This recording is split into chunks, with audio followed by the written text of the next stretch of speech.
All right, there we go. Doing a little chat test. If you're on, let me know down in the chat so I can see if the chat is working tonight. Of course, the video I made today was about, yep, chat's working. What's up, Mark Barnum? So, yeah, the big story was Tony Stewart saying that Dale Earnhardt Sr. couldn't have rattled Jimmie Johnson when Jimmie Johnson was going through his prime when he won those 6 straight championships, eventually winning 7. I know a lot of people have taken this as who was the better driver. That's not what I was arguing. I was merely arguing that as far as drivers go in NASCAR, there were few people who could literally annoy you on purpose better than Dale Earnhardt Sr. And I know they called him the Intimidator, but more or less, he just liked to get inside of people's heads, much like Conor McGregor, much like Muhammad Ali did with their mouths. Although, in my opinion, Dale Earnhardt Sr. more or less got into people's heads with the way he drove, much like Mike Tyson sometimes got into people's heads because they would see that knockout power. Dale Sr. would get into your heads because, well, he would just wreck you or move you out of the way, not for any particular reason other than basically, shits and giggles. And that's basically how he did his business. So to say that Jimmie Johnson never would have been rattled or annoyed, however you want to state it, intimidated, however you want to state it, I think that's a little off base, especially if you look back as recently as Jimmie Johnson versus Ryan Blaney. Ryan Blaney, a much cleaner driver than Dale Earnhardt Sr. ever was.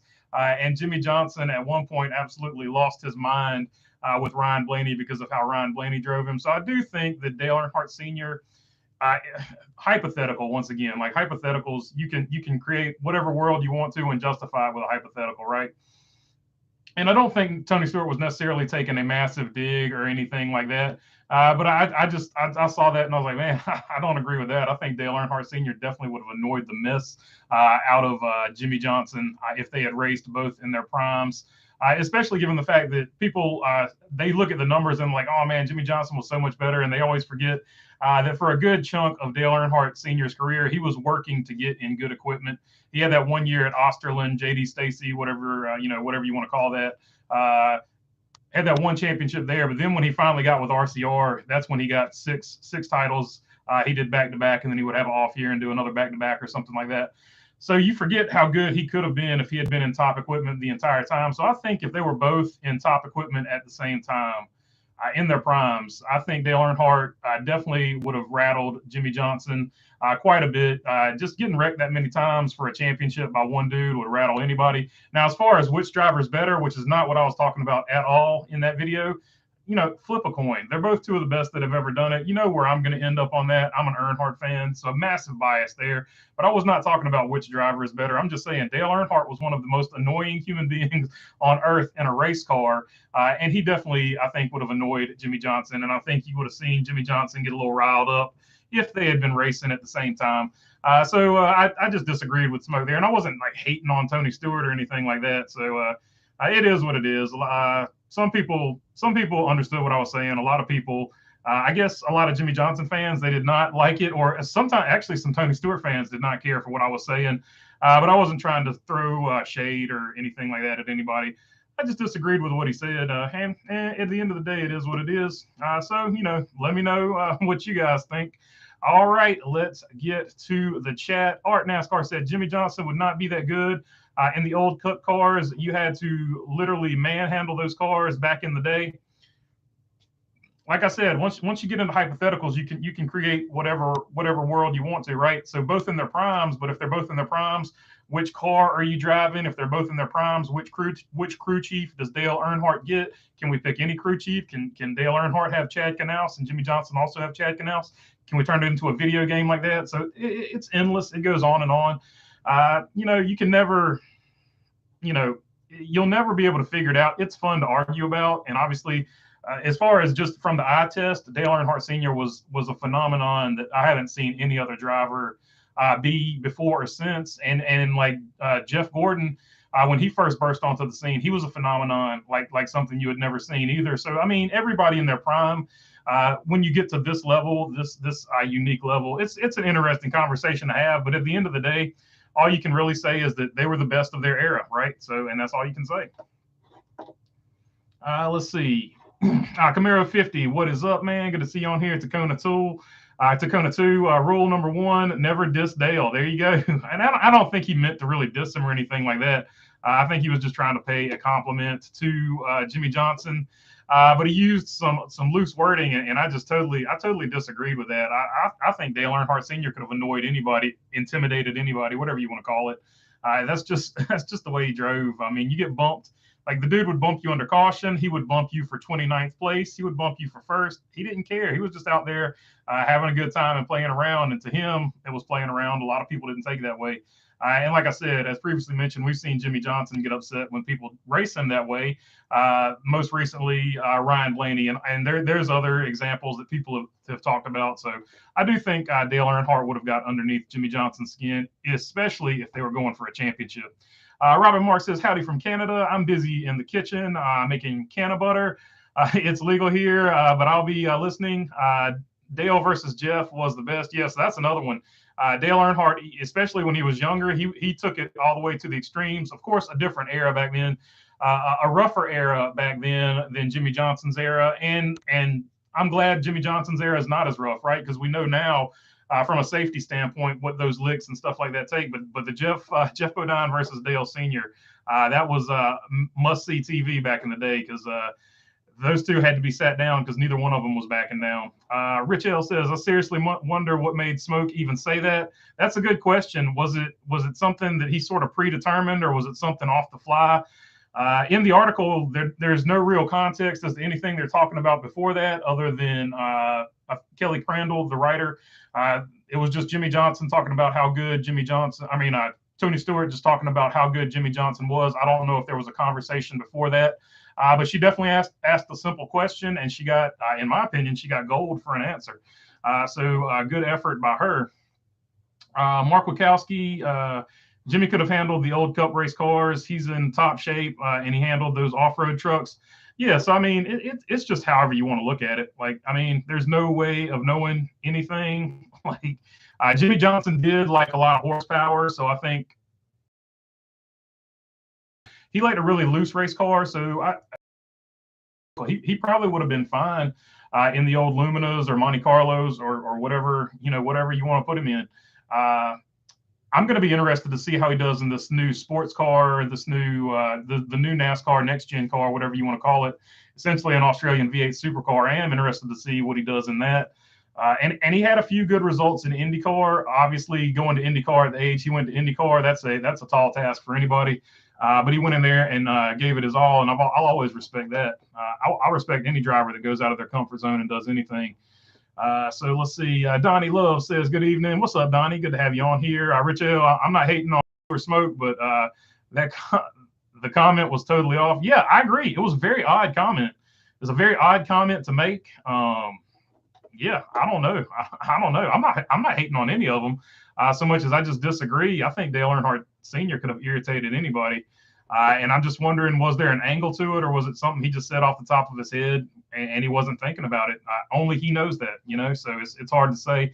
Molten Rage says, Ryan Newman is the king of flips. He either flips on someone or someone flips on him. Seriously, how many times has that happened to him in his career? It's strange how many times that has happened. Yeah, on restrictor plate tracks, Ryan Newman, he's had some crazy wrecks, some crazy highlight film wrecks. The Iceberg just did a video on Ryan Newman where it's got a bunch of those super speedway endeavors where he had some of those violent wrecks as well. So if you want to see some of those, check out Iceberg's newest video that just came out today. Mark Wachowski says everyone respected Dale and Dale respected them. He just had to be hard on Dale. Dude had a heart of gold for those he cared for. Yeah, he liked everybody off the track, but on the track, he straight like ran through people. At various points in his career. Obviously, he got better at it later on. He would bump you, but he wouldn't necessarily spin you. I mean, it's the Ross Chastain argument, right? If Jimmie Johnson, well, we're going to get to see it. Jimmie Johnson gets to race with Ross Chastain. So that's I guess we're going to get to see the poor man's version of how Jimmie Johnson would handle it in whatever era. Let's see, Rich L. I'm not a bet man, but Senior would have dusted Johnson. He walked the walk, and I'm not even his fan. Yeah, I feel like the vast majority of people are gonna. Earnhardt's got this mystique around him, and he definitely, like I said, just eyeball test. And I'm 100% biased because I was a Dale Earnhardt fan. So to me, he's always going to be the man. He's always going to be the best. But there are definitely people that feel the exact same way about Jimmie Johnson. But it's hard. It is hard to believe that Jimmie Johnson wouldn't have been rattled by Dale Earnhardt Sr. The only thing I could really compare it to would be like the Chicago Bulls and the Detroit Pistons. For like a long time, the Detroit Pistons got inside of the Chicago Bulls' heads, and then when the Chicago Bulls eventually figured out how to tune them out, they got better. That is probably most likely how it would go. Like Jimmie Johnson would probably be irritated by it at first, and then we know Jimmie Johnson ended up being great. So we know eventually Jimmie Johnson would have been, he would have figured it out and done his thing, and it would have been an interesting thing. But once again, it's hypothetical racing. Who knows? But definitely, Earnhardt definitely would have irritated him. He would have irritated anybody. Jonathan W. Stewart is just a JW that causes controversy just to cause controversy. So yeah, that could be it. There is a belief that a lot of times he just says stuff to get something going. A lot of people believe that about a lot of drivers. So that's definitely a theory that a lot of people believe. Good point, Jonathan W. That wall at Pocono, dang on sure rattled Jimmie Johnson. I'll be mean about it, says Bumblebee. Yeah, I mean, he took a lick there. We've seen Pocono. There have been some Bubba Wallace had a crazy crash there where he should have stayed up to the wall, but he pulled it down and went straight into it. Jimmie Johnson essentially did the same thing. Yeah, that's a lick that I don't think either one of those guys will ever forget. Molten Ray says, I don't think Dale Sr. would have been able to intimidate Johnson with how calm and collective Johnson is compared to other drivers. He would literally catch a car from spinning without a problem. I mean, he's a great driver. But that being said, like the counterpoint to that is we've seen Jimmie Johnson blow up at other drivers. So why would he choose not to blow up at Dale Earnhardt Sr.? Like, I don't know. It was just a very strange argument from Tony Stewart, in my opinion. I think, Jimmie Johnson's human like the rest of us. Anybody, if you try hard enough, you can annoy somebody, right? And Dale Earnhardt, a lot of times in life, that was his goal. No doubt about it. Art NASCAR says, I got to see Dale Earnhardt race in '79 at Michigan International Speedway. Guy went with me. He said, keep an eye on that Earnhardt. He's going to be one hell of a driver. And he was right. Yeah. So that's what I'm saying. Like back in the day, there was something, and they're totally different eras. And Jimmie Johnson was the man in his era. Dale Earnhardt Sr. was the man in his era. But there was something about, and it's also my age. I was young when I was seeing it, but I had never seen anything like Dale Earnhardt Sr. when I saw him. And I was just like, man, that guy is crazy good. And the same thing, I'm sure, with Jimmie Johnson fans when they saw Jimmie Johnson start dominating. It's just all in who you pull for. And I'm not trying to argue which one's better or which one's worse. Dale will always be the man. Dale and Richard Petty will always be the man in my book. And I don't see, and those are my two favorites, and I'm not putting one of those over the other. I think Dale Earnhardt Sr., Richard Petty right there will always be right there for me. So I'm not arguing who's the better driver. I'm just saying Dale Earnhardt would have annoyed anybody he wanted to annoy because that's how he was set up. Old Home Guy says, you put Chad with Dale and Chad would likely not let Dale modify safety belts, and Dale easily would have got a dozen championships. Yeah, so Old Home Guy showing my point there. You get in these hypothetical arguments, hypothetical worlds, and you can create any fantasy racing thing you want to create, right? So very interesting. I think the matchup would be like if you really want to get into a crazy matchup, pick whatever your two favorite drivers are, and then you have Ray Evernham on this side, and you have Chad Knaus on this side, and then see who does what. And you can have Dale Inman over here on the other side. I think that would be a really cool matchup. And then, Wood Brothers over here. I mean, where does it end, right? And then who are your four drivers, Chrome Diesel says, I just watched the 93 Martinsville Fall race. Dale Earnhardt went behind the wall. Wallace closing on to Dale by just 82 points with 5 races to go. So, yeah, 93, that was a good one. The 92 season, of course, one of Dale Earnhardt's worst seasons. He came back in 93 and, did his thing and got another title. Let's see. Epileptic Bumblebee says, I don't feel good at all. Got a stomach bug, food poisoning or something. I'm just stopping by to say hello. So keep Bumblebee in your thoughts and prayers. She is under the weather today, and we always hope that she feels better. So get better, Bumblebee. And thanks for stopping by and checking us out. TJ Moorshed says, Jayski Silly Season site has begun a rumor about Jimmie driving the 49. So that's cool. So if true, I want to give credit where credit's due. Darian from Black Flags Matter, he was the first person, and it was literally as the news was breaking on their live stream, the NASCAR Weekly podcast. He literally, like off the top of his head, that was like the first number he threw out there. So Darian from Black Flags Matter, I don't know why I lost the name of that right there, but he was the first one to be on top of that 49. So if the 49 ends up being the number, he was definitely on top of that first. So Donnie Love says, Tony, and if he runs the 49, I think that's a great number to run. Tony has the helmet with all 7 of Jimmie's championships on it. Yeah, so they have a pretty cool friendship, and he said that in the article. So it's definitely a guy talking about his friend.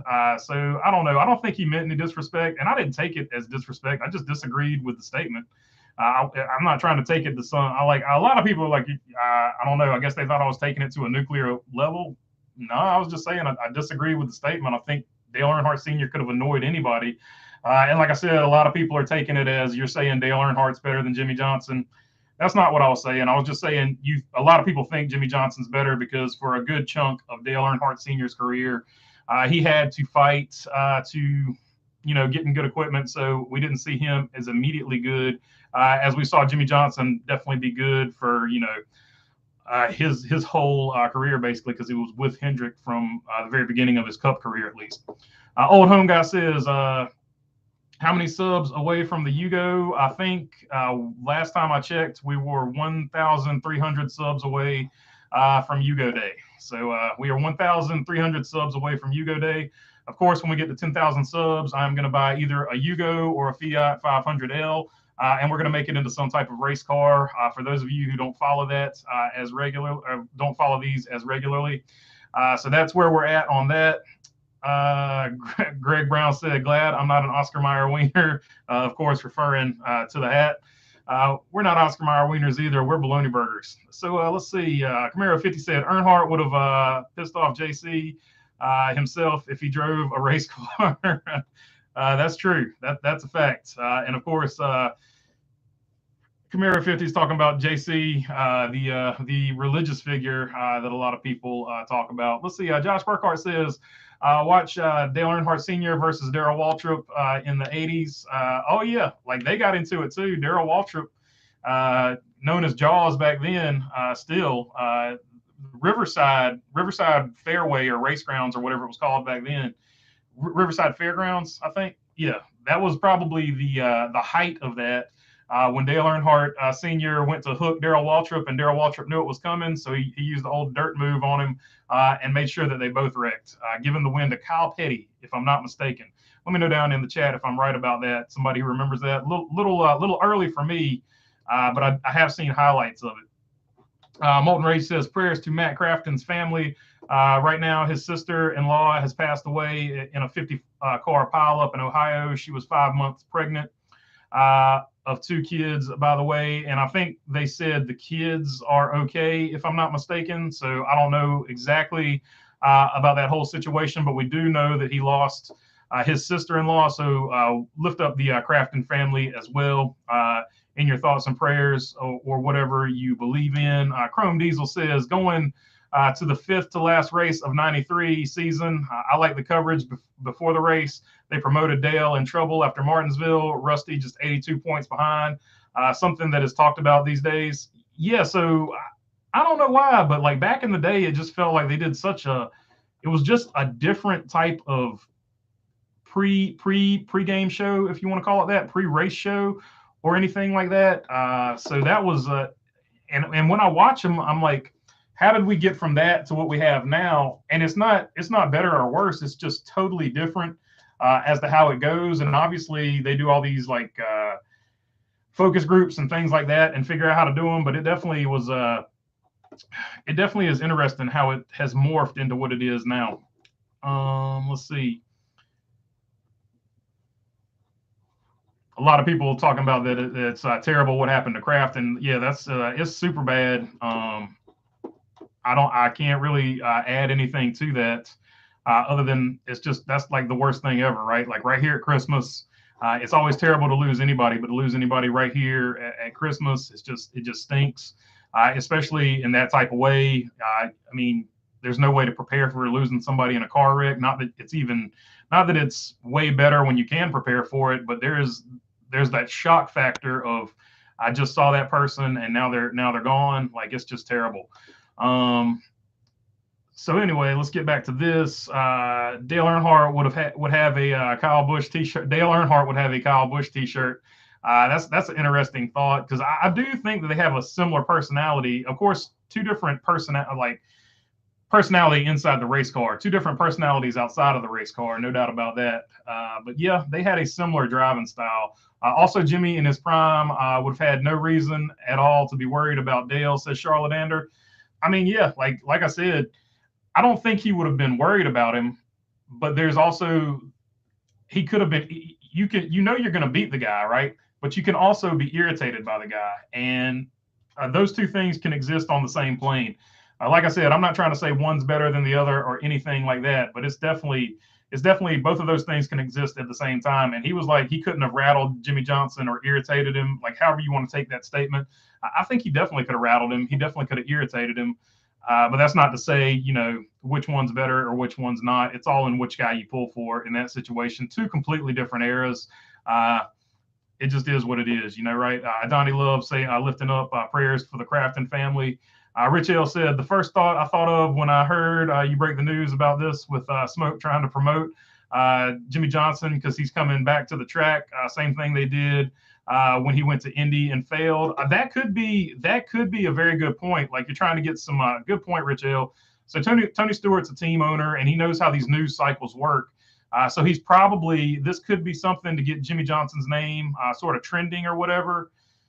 And then, they're going to announce the number. So if his name's already trending when he announces the number, that's a much larger reach. And that when you get a larger reach like that, that casts a bigger net to get potential sponsors and things like that. So that could be the angle that is being worked. That's a great point, Rich Hill. I hadn't thought that far down the line. I'm still like trying to wrap my head around Dale Earnhardt, the most aggravating driver to have ever lived, in my opinion. Tony Stewart saying he wouldn't have aggravated this guy because this guy was so focused. I just couldn't get it. So I haven't been able to think much further past that, but he could be saying something like that just to get some buzz going around Jimmie Johnson's name, because like I said, they are friends. It says in that article that they're good friends. Yeah, that definitely could be the situation there. Let's see here. Jonathan W. says, off topic, but the feud between Jimmie Johnson and Jeff Gordon was hilarious to me at the time. Yeah, that was, I always remember a piece of audio that was Jeff Gordon talking about something Jimmie Johnson was doing. And he was like, oh my goodness, at this time, Jimmie Johnson only had 5 titles. And Jeff Gordon was like, oh my goodness, 5 times, not going to like that. And he kept referring to him as 5 time. And the way Jeff Gordon was saying it, he sounded like one of the characters from Mean Girls. He was just like, oh my God, 5 times, not going to like that. And he just kept referring to him as 5 time, like it was somehow this negative insult, because obviously at the time, Jeff Gordon had 4 championships. But you could tell in that moment, the fact that Jimmie Johnson had 1 more title than Jeff Gordon really absolutely irritated the mess out of Jeff Gordon. But it was the funniest thing ever, because technically Jeff Gordon was the car owner of Jimmie Johnson. And he was sitting there talking about his own driver, the car that he technically owned with Rick Hendrick's help. He was talking about him. He was irritated by him because he was getting beat by his own car. Of course, in retrospect, if Jeff Gordon had to do it all over again, would he have given Jimmie Johnson as much information as he gave him?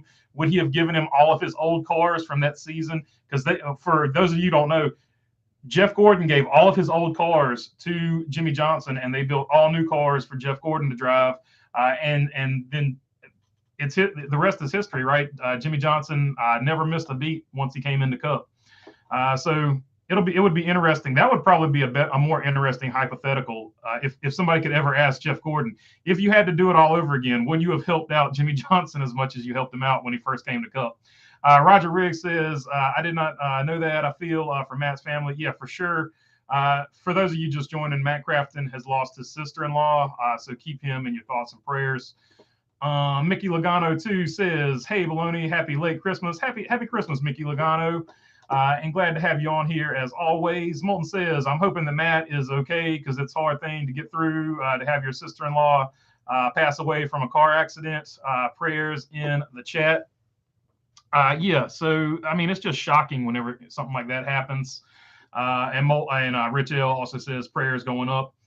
Yeah, so that's always a terrible thing to happen, and just keep the Crafton family, the whole Crafton, not just Matt Crafton, but the whole Crafton family in your thoughts and prayers, because that's a difficult thing to navigate, especially around Christmas. Mark Wachowski says, "My favorite move by Dale was when he sat on the window, still cleaning the windshield under caution. That has never been duplicated." And I think that was at a road course, wasn't it? Or was that also at Richmond Fairgrounds? I think that was like at a road course. But that was classic Dale right there. And also that's right up there, because that's what Sterling Marlin. I always think of Sterling Marlin when I think about that, because that's what Sterling Marlin tried to reference at the Daytona 500 when he got out of his car and started pulling on the fender. Of course, Sterling Marlin said if I had to do it over again, I would do it over again, because I don't think the car would have made it back around without cutting the tire and destroying the fender. So he's like, either way I did it, I was going to have to do something there. So Sterling Marlin doesn't even regret it, but that is the move he was referring to when Dale Earnhardt kept the car going, driving basically with his knees and feet, and was cleaning the window of his car. Mark Barnum says, "I agree, Mark. That was awesome. Yeah, for sure. That was one of the greatest things, and you still see it on highlights where they do highlight reels and stuff like that. That's still one of the things they put in the highlight reel." Speedway Anywhere says, "I can't stand comparisons, but with that said, Jimmie Johnson was actually a bad boy in ASA. Once he went to Hendrick, he became the politically correct poster boy, and that's always bothered me." Says Speedway Anywhere. So yeah, you remember that too. I was wondering if it was just me. He was also sort of like that in that off-road Thunder series, and I never even knew it was the same dude that was driving those off-road trucks. But yeah, he was just sort of like politically not correct. And then when he got to Hendrick, like, he is probably the only 7-time champion that I feel like I know absolutely nothing about personality-wise, other than he will occasionally take a drink and fall off the top of a golf cart, right? And we know from the Dale Jr. download that he'll drink a beer with Dale Jr. at some of Dale Jr.'s gigantic race car frat-like parties, right? So outside of that, you don't really know. He's got a really guarded, well-maintained public persona. So outside of that, you really don't know. Unless you really just take a deep dive on his mentions in Twitter, how he is, in real life to interact with. And there's nothing wrong with that. He's just a guarded, shy person. Chase Elliott, very much the same way. He's guarded. He doesn't like to be out there in the public a lot. So it's just an interesting take on it. But you do remember him in ASA. He showed a lot more personality than he did in the Cup Series. And I always wondered, how much differently. I always wondered if the NASCAR Cup Series would have benefited if Jimmie Johnson hadn't been so buttoned down, hadn't been so politically correct. Because I think that demeanor, that politically correct demeanor, actually also is one of the things that hurt the sport. Like all these sanitized drivers, we don't know what their real personality is. That is another thing that in the mid-2000s killed the sport, aside from Jimmie Johnson winning 6 in a row. He won 6 in a row, but it could have been a good or bad thing if you knew more about his personality, in my opinion. Charlotte Anderson is number 1 driver. Oh, okay, I got you. Missed that comment. Number 1 driver of all time is David Pearson. Would have liked to see the numbers if he had run as many races as Petty did. Yeah, that's always a good question. That's always a good debate. NASCAR would have a different king. Yeah, that's always a good debate that a lot of people have put out there. And the only counter argument to that debate that I've ever heard is David Pearson got to focus on those other races, and he wasn't as tired as Richard Petty or something that some other people have thrown out there. But I've always looked at David Pearson. David Pearson and Jeff Gordon don't have the titles that Jimmie Johnson, Richard Petty, and Dale Earnhardt have. But I've never, ever looked at them, and I'll even put Mark Martin. Mark Martin doesn't have any title, but I've never looked at any of those guys and thought that they were a lesser race car driver in any way, shape, or form.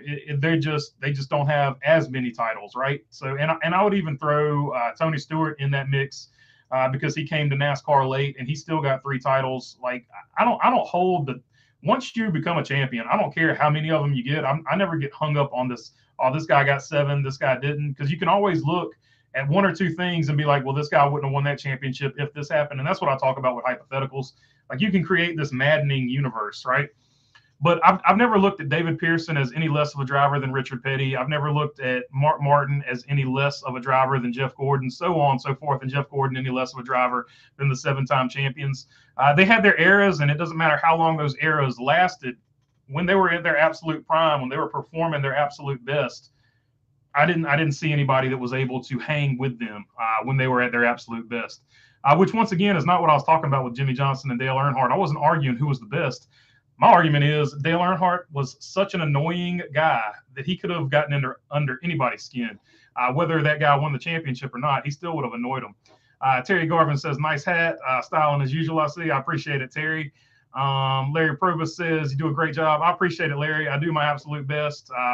Sometimes people don't agree with me. Sometimes they do, but I always try to give it as much research from my point of view as I can. And I do try to get everybody else's point of view in there if I can think of them. And that's actually what these live streams help do, because a lot of times when I'm making those videos, obviously I can't see what everybody else is thinking, but on these live streams, you can voice your opinion and make your voice known. And, I'll try to answer them to the best of my ability as I can every time. And that's actually been the greatest part of the live stream. So I appreciate you guys as always.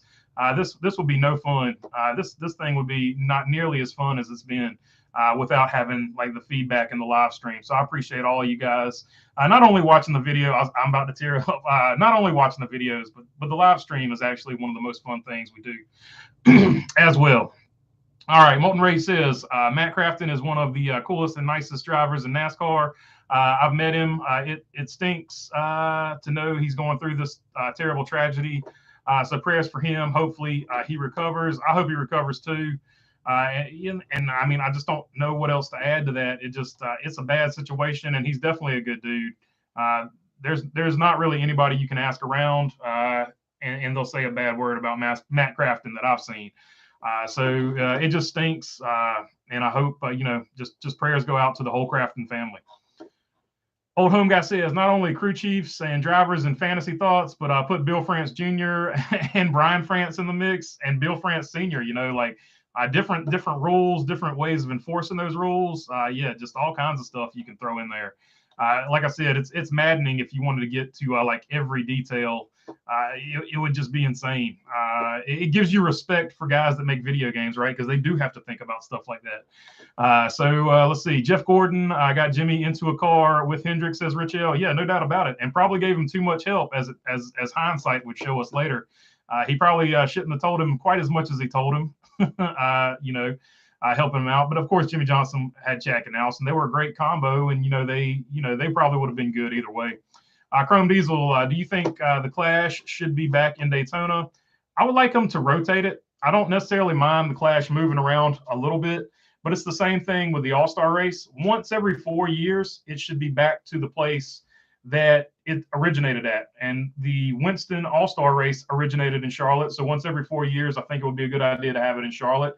And the same thing with the Clash. Once every 4 years, they should have it in Daytona. And I think one time maybe they ran the Clash at Riverside, but obviously Riverside is no longer here. So it would be good to have the Clash once every 4 years or something like that in Daytona, and then once every 4 years have the All-Star race back at Charlotte. I'm a big proponent of that. Donnie Love says Dale had Bodine, Waltrip Rudd, Elliott, Martin, and a few more to deal with, all tough as nails. Yeah, and Jimmie Johnson had drivers that were equally as competitive. And my only point with that was you don't think of those drivers as being as tough of customers outside of the race car. Is just a different era. Like, and I don't mean soft in a bad way. Like, I'm glad that drivers are no longer taping their eyes open to drive a race car, because in hindsight, we know that those impacts have longer lasting effects than we knew in the early 90s and late 80s and stuff like that. So as cool as we thought it was back then, and it was, man, those guys were hardcore. They were very tough guys.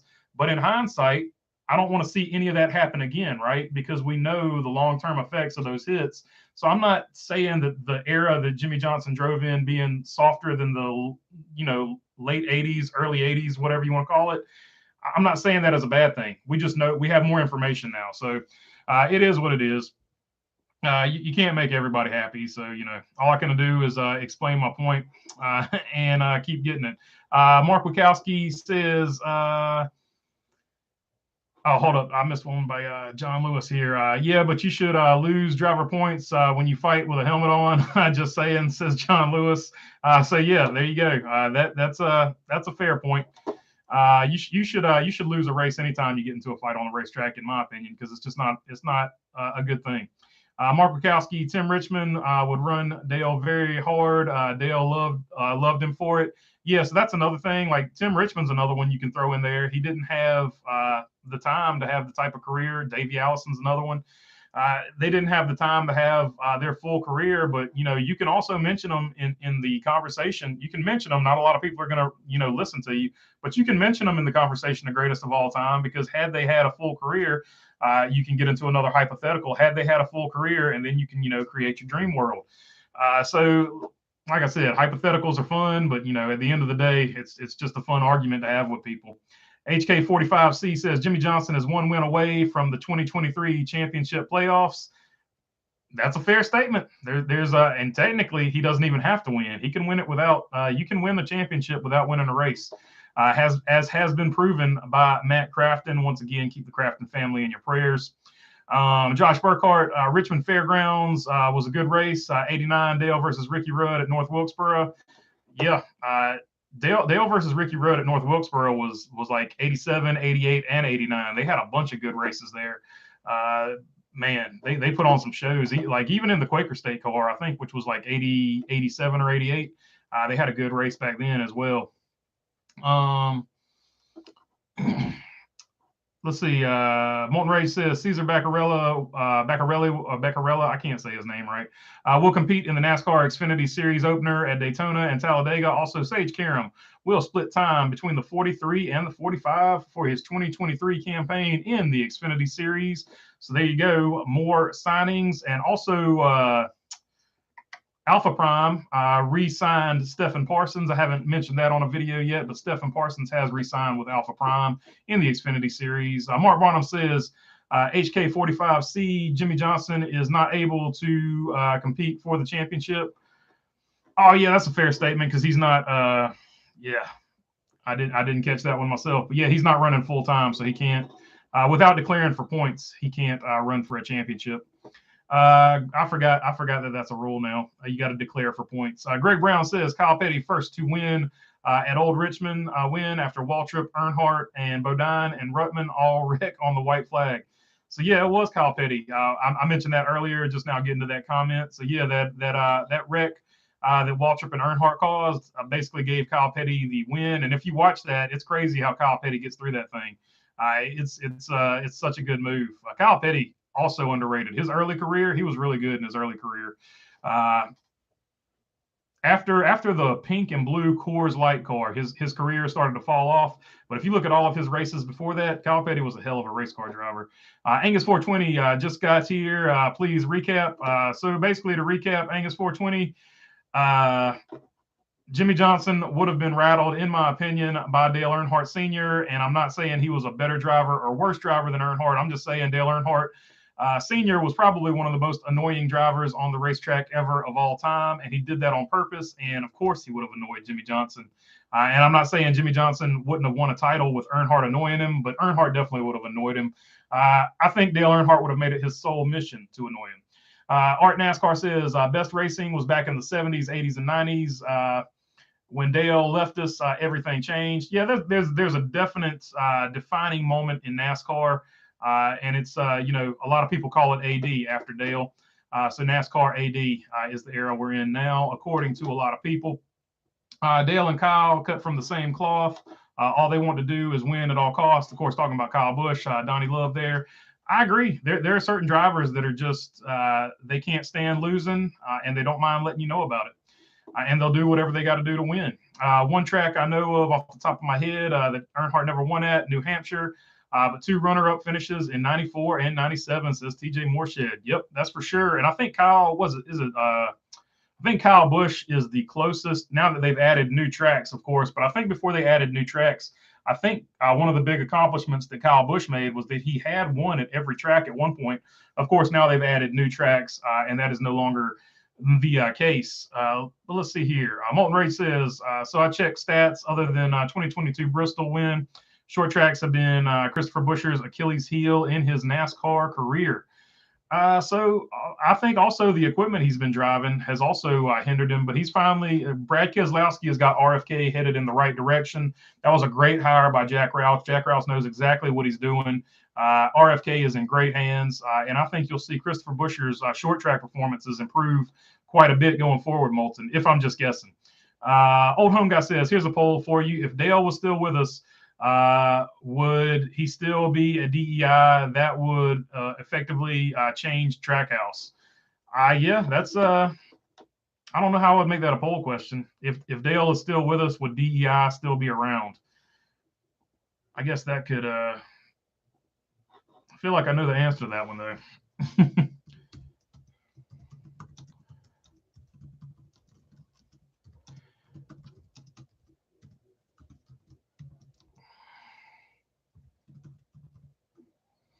How about this? Would DEI have a championship?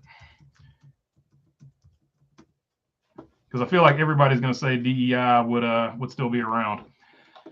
Which, of course, you know, that would have implications on Trackhouse having a team, possibly. Let's see here.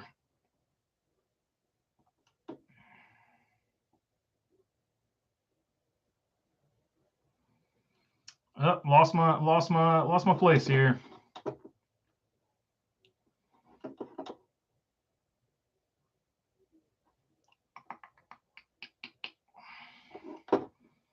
I've lost my spot, so I'm just gonna jump in here at Chrome Diesel. If I've missed your question, just retype it and I will get to it. But I've lost my spot. I always lose my spot when I do a poll, so sorry about that. Chrome Diesel, as a Gordon fan, it stings seeing 3 of his greatest seasons not get rewarded easily. Championship seasons instead of third in 04, second in 07, and 6 in 2014.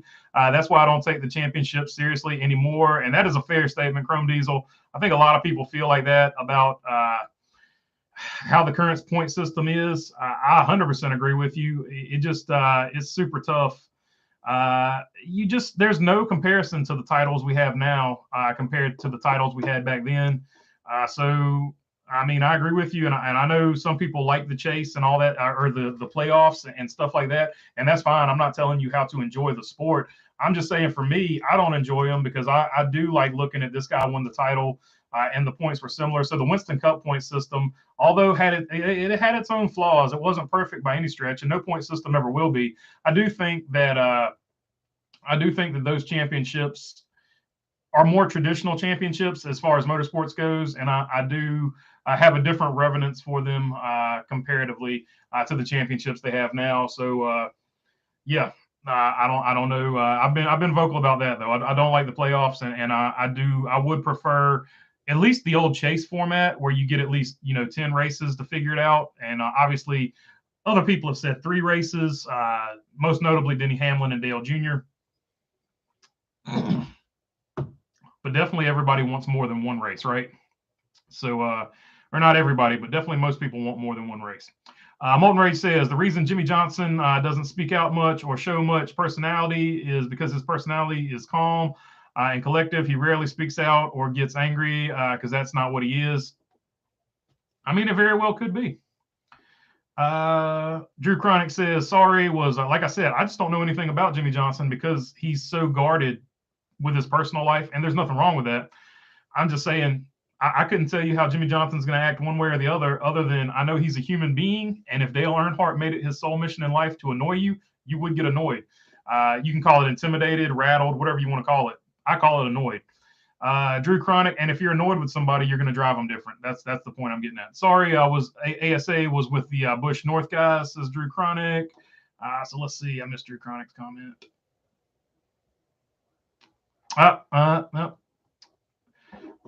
So I don't know what you were referring to there. Sorry about that, Drew. Jimmie Johnson wasn't trying to be politically correct. He's just trying to be a nice person. I just read that one. Drew Chronic says 7 is probably the max championships a person can get in 20 years or less. I would agree with that. If somebody gets more than 7, I'll be really surprised. But I'm not saying it can't happen. It just seems very improbable.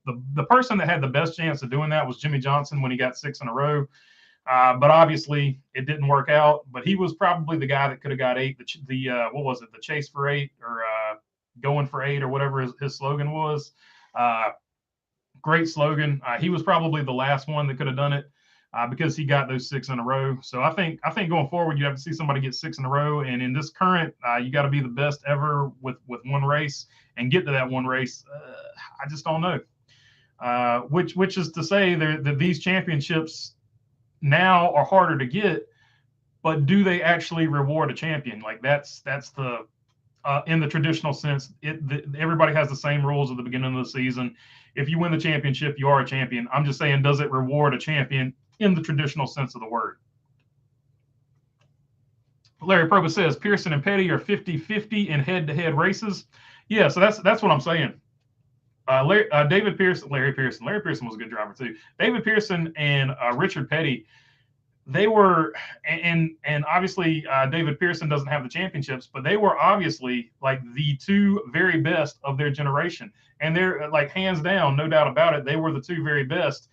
And I'm a Richard Petty fan, but to say Richard Petty is like head and shoulders above David Pearson because he has 7 championships is just wrong. David Pearson was equally as good, and that's what I talk about. You can't ever say a guy is better than another guy because you can only say a guy is better than another guy on a given day, and that is the day that they race, and that is what makes racing fun.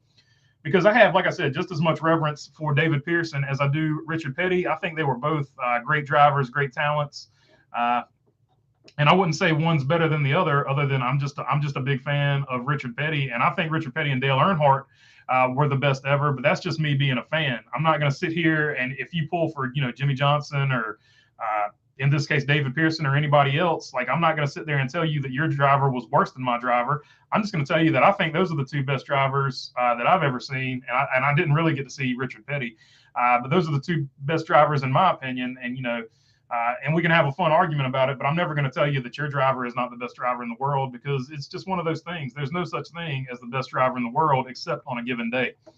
John Lewis said, hard to forgive NASCAR on the welded restrictor plate penalty on Mark's car. It was BS. I agree with you, John Lewis, and I'm an Earnhardt fan, but that was total BS.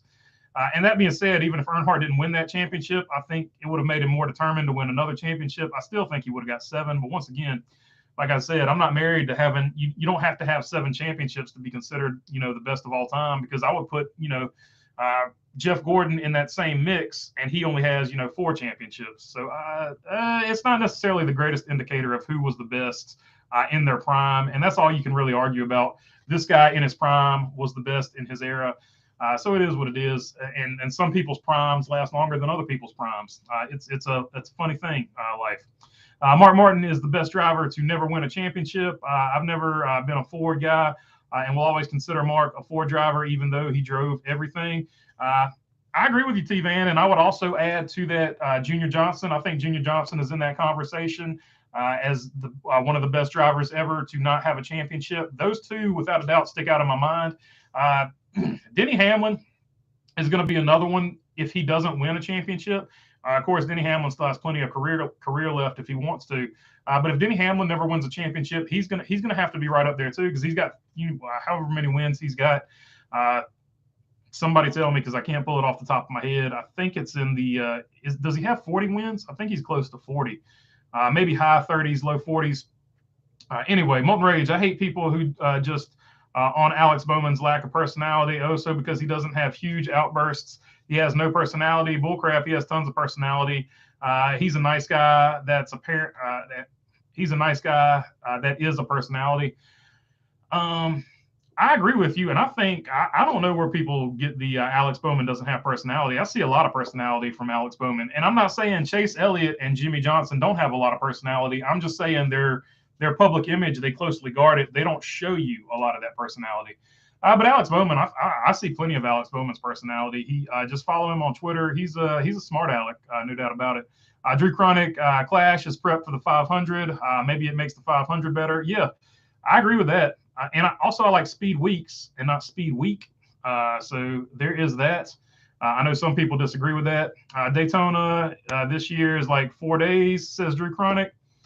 Yeah, that's like I'm saying, I miss speed weeks. Speed week, I'm not a fan of. But I've made videos on that before, and at least one driver is a fan of Speed Week. He made that pretty vocal, if that was his account. So I don't know. Could have been somebody spoofing his account, so I won't even mention it. Logan England says it would make sense for Jimmie Johnson to run the 49. I kind of hope it is with 2 7-time champions as owners. I agree with you. I think that's going to be a great number if he runs it, and of course that's being rumored by Jayski and Black Flags Matter. Darian was the first one to say that 49 would be a great number to run. So credit is due if that ends up being the case. Camaro 50, I hope that Gordon would have kept going until he got 100 wins. I thought he had enough gas in the tank to get there. I agree with you, Camaro 50. But a lot of people said that Jeff Gordon, because he had been put in a racing car, go-karts, whatever you want to call them, they said because he had been doing that since he was like just so young, and he had been doing it every day. His stepdad basically made it a career for him. They say that he just kind of got burned out toward the very end of it, and he just sort of was over it. Like he felt like he didn't have anything else left to prove or accomplish. So that's sort of why he left off the way he left off. But yeah, absolutely, Jeff Gordon. If he had wanted to get that number, I think he could have got that number. I don't think there's any doubt about that. Art NASCAR, and I think part of it is the long season. If the NASCAR seasons had been shorter, I think you would see a lot more drivers drive for a lot longer time. But that's a conversation for another day. Don't forget about Tim Richmond. He was a badass too. We lost him. Yeah. So in case you missed it, Art, I did mention Tim Richmond earlier. I think you could mention him in the all-time greatest. Not a lot of people would agree with you because you would have to make a heck of an argument. But he talent for talent. He was up there with Dale Earnhardt Sr., Bill Elliott. Who else was racing back then? Davey Allison. Like whoever you want to put in there. Talent for talent. During his brief career, he was right there with him. Say Kyle, not Cal. If hypothetically Jimmie Johnson wins the 500, do you think he would declare for points and run the rest of the season, or does he need to declare before the 500 to get the win to count for points and stuff like that? He would have to declare before the 500. But it's NASCAR. Let's be honest, they make it up as they go, but they have in the past. Because the only reason I'm saying this is during when Ross Chastain did it in the Trucks or Xfinity Series, he won a race in one of them. And then he declared after he won the race, he didn't get the credit for winning the race because he declared it after he won the race. That's what I'm going off of there. But NASCAR changes the rules every day, all the time. So they might change that rule if Jimmie Johnson does it, because it would be more money to have Jimmie Johnson in the chase, right? So let's not act like it's not a possibility, or the playoffs. So let's not act like it's not a possibility. But from what they've done previously, if they hold form, he would have to declare before the Daytona 500 to get in. Jimmie will be going for Cup points in 2023, says Drew Chronic. I don't know. It wouldn't hurt for him to declare and then still run a partial schedule, right? So that would probably be the move, right? Go ahead and declare. A lot of people do this in late model. They'll run the first 2 or 3 races and see how it goes. And then if the first 2 or 3 races don't go the way they like it, they're like, I'm not going to run for a national championship this year. That could be a move that Jimmie Johnson does. Although I don't think Jimmie Johnson really wants to run a full season. I think that would change if he just declares points just in case. Let's say he, like you were say Kyle not Cal says, wins the Daytona 500. All of a sudden, hey, I might run the whole season now. So it wouldn't be the worst thing in the world to go ahead, declare for points.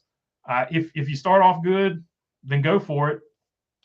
If your season doesn't start off the way you like, nothing's lost, right? Because I don't think it costs any significant amount of money to declare for points. I don't know if it costs any money.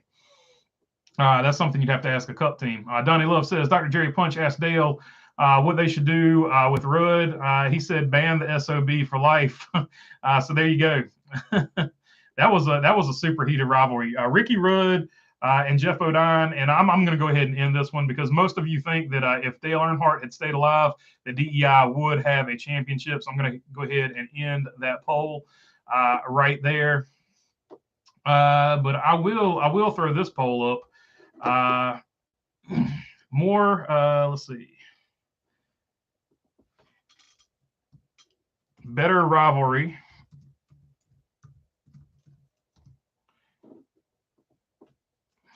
Dale versus Rudd, or Dale versus Bodine.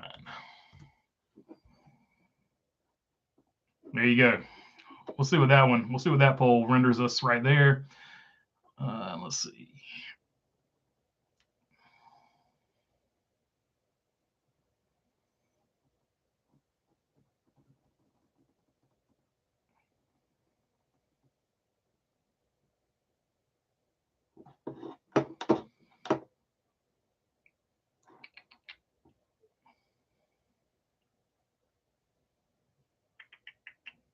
Lost my place again. Trying to get somewhere close to where I was. Let's see. Dr. Jerry Punch asked Dale, so I just read that one, right? I'm excited to see Kyle at RCR, says Drew Chronic. So that will be a good one. Kyle at RCR, that's going to be one of the bigger storylines of the year, no doubt about it. And obviously, I'm excited about it as an RCR guy. Molten Rage says Alpha Prime has a good driver lineup. Honestly, they have the 44 of Jeffrey Earnhardt as their full-time driver, and they've got Stephen Parsons, Sage Karam, and Ryan Ellis to give them good runs. Caesar is an okay driver. He's also the team owner, so I mean, he's a team owner. If I was owning a team, I'd be driving that car too. So good on Caesar Baccarelli, however you want to. I can't say the guy's name right. I apologize. Drew Chronic says he would be retired and leading. Says Drew Chronic. Mark Bukowski says Kyle Petty left in his prime to be a country singing star. He would have been great if he stayed. That's a fair enough point. He had another love, and it was that guitar, and he's still playing the guitar to his credit. But then when he came back, he was just never the same dude. John Lewis, gosh, let's not forget Ernie Irvan. Yeah, Ernie Irvan, if he hadn't been in that wreck, was at Charlotte and he hit the inside wall out of turn 2. The brake rotor went 30 feet in the air, says John Lewis. Yep, that's unfortunate. And he lost sight in one of his eyes as well. That he still was good after that, but never quite the same Ernie Irvan. Drew Chronic DEI would probably still have Dale and the sponsors. Oh yeah, no doubt. 2004, Dale Jr. would have been the champion. That's a fair statement.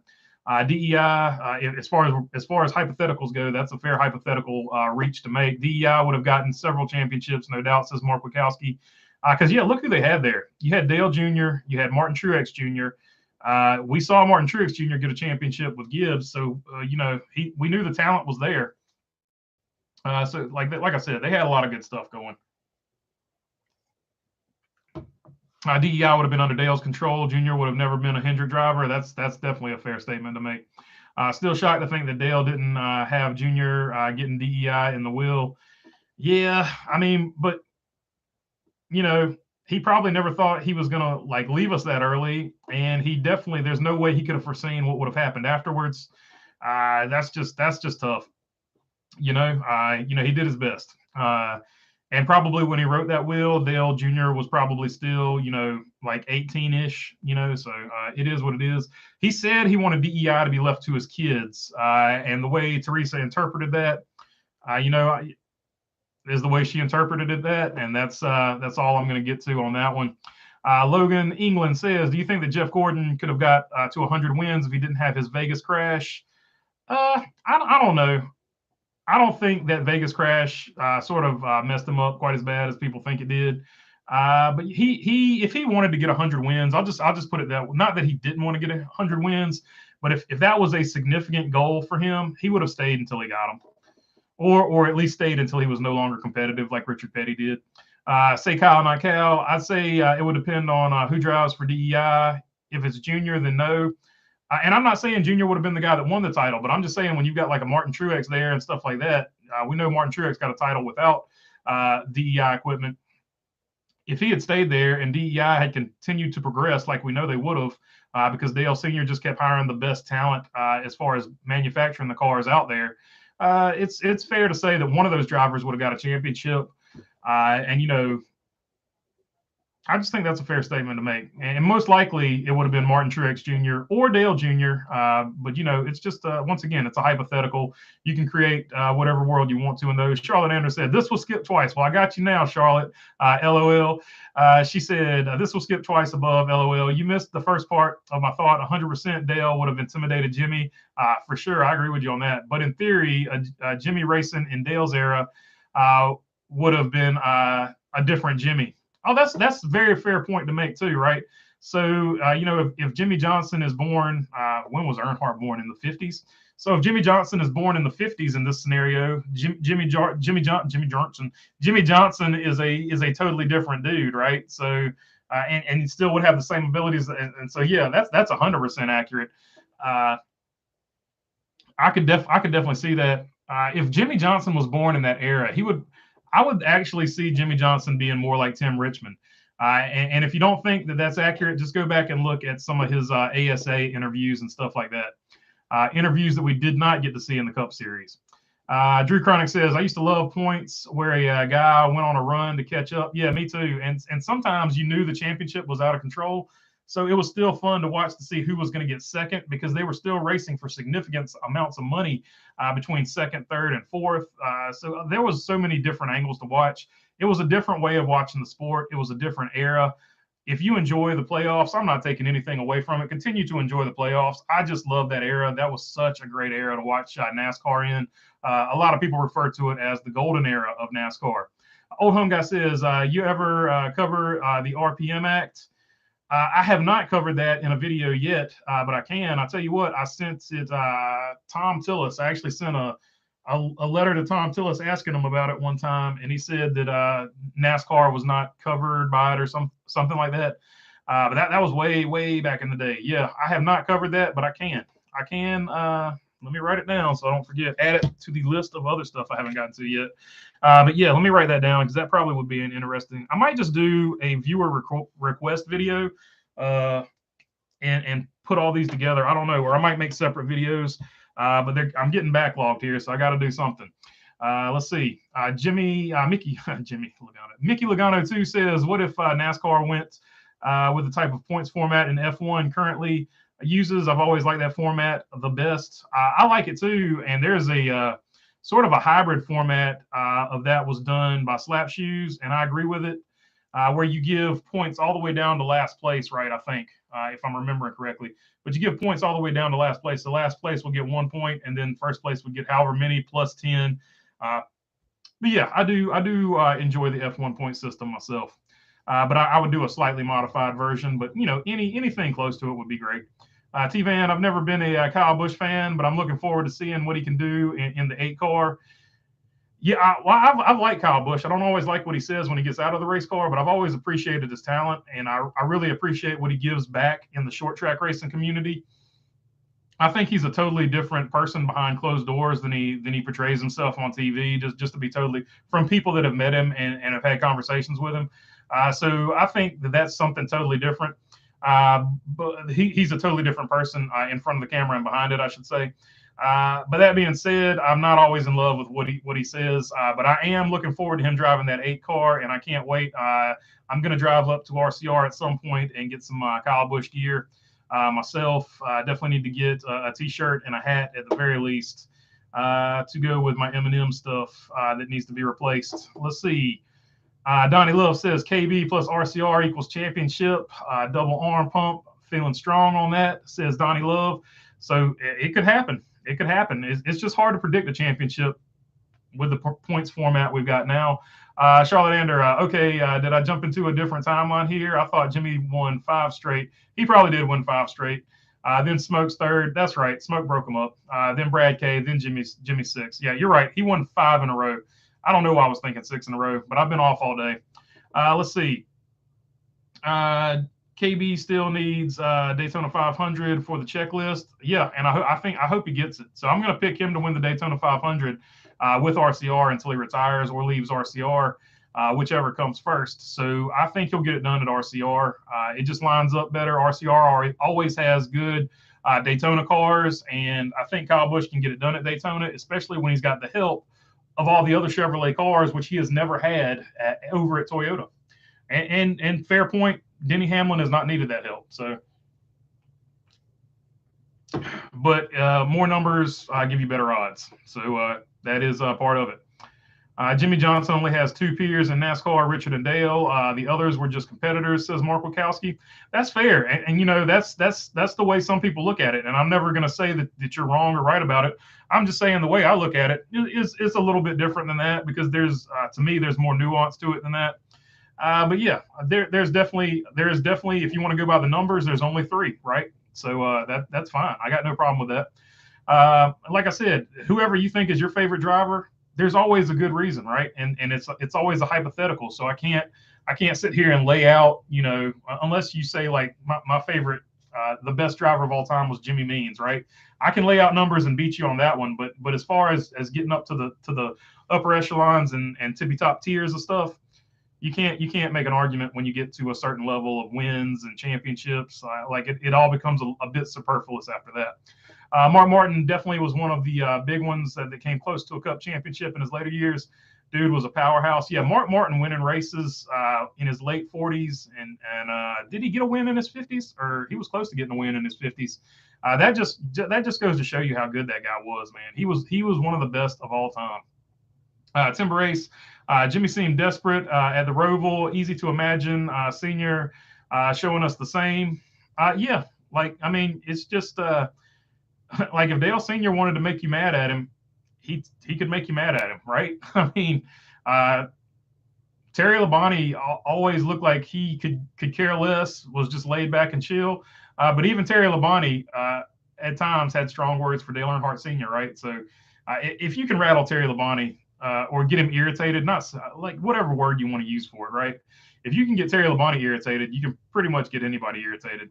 Rob Royer says Tony Stewart was the last closest thing to Senior, period. What you say, BB? He was really good, and he reminded me of a lot of different drivers. His driving style, to me, was a little bit different than Dale Earnhardt Senior's. To me, he always reminded me more of a, God, I don't know. He was just so different because he came from so many different backgrounds. He always reminded me more of like a Mario Andretti. But yeah, for sure, I would put his talent right up there with anybody's. Like and obviously he got to NASCAR late too. But I mean, if you're having one race against anybody and the guy you take is Tony Stewart, then absolutely you've got a great shot in that one race off, right? As far as that goes. Tacona 2 with the super chat. I appreciate it. Tipping a Coors Light right now for Sterling Marlin. So there you go. Appreciate the super chat, Tacona 2. Absolutely. Sterling Marlin was one of the best of all time as well. It took Sterling Marlin forever. I'm not going to say one of the best of all time, but he was definitely, I'll say this. He was one of the most underrated drivers and always will be one of the most underrated drivers ever, because it took him so long to get an absolutely top-notch equipment. But by the time he got to Ganassi, he was much later in his career. When he got to Ganassi, he competed for a championship every year, never got it done. Obviously, the year he had the best chance to win it, he ended up fracturing his back, which just stinks. But Sterling Marlin, definitely one of the most underrated drivers of all time, and he could get it done anywhere at any type of track, but definitely at those super speedways, he was the man to watch, whether it be in the Kodak car, whether it be in the Coors Light Dodge or whatever. Sterling Marlin, he could get it done and make it happen. Molten Rage says, we all know the next best guy that has not won a championship is Hamlin. Like him or hate him, he is one of the best drivers without a championship. The guy is extremely consistent every single year. Yeah, there's no doubt that Jimmie Johnson, stuck on Jimmie Johnson here.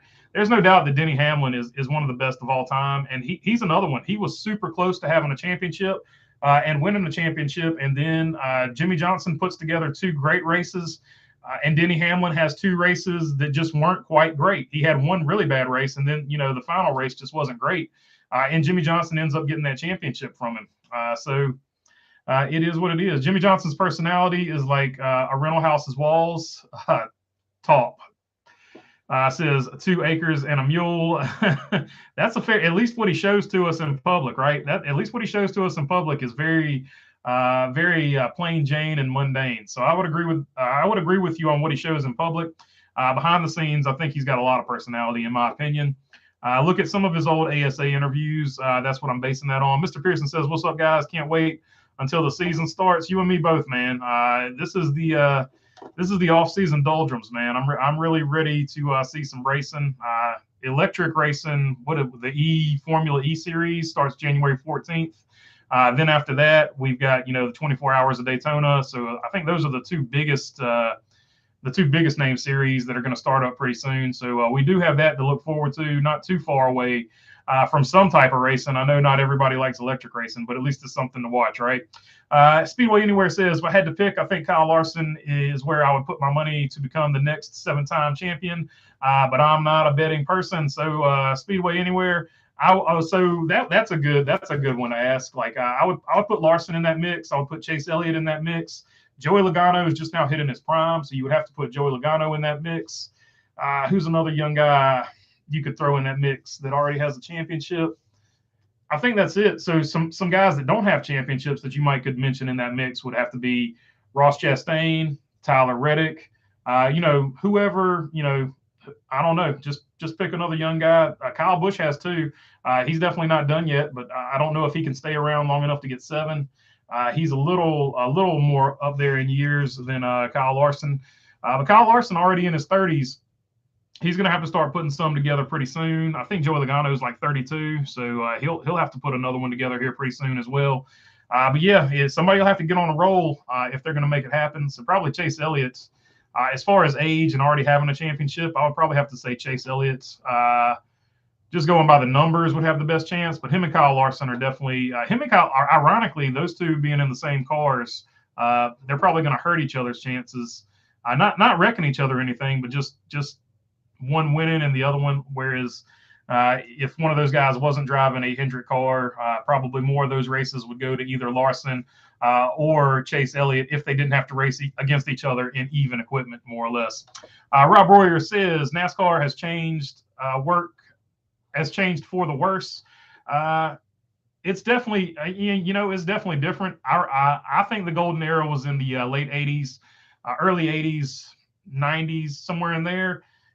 So if you appreciate that, which I think most of us, or at least, most people my age do, yeah, it's just definitely not the same as it was, but I'm not like Debbie Downer. I think they can get back there if they just have a really solid strategy and start getting better from here on out. And I think one of those things that they could do is to have a championship system that makes a little bit more sense as far as having a traditional championship.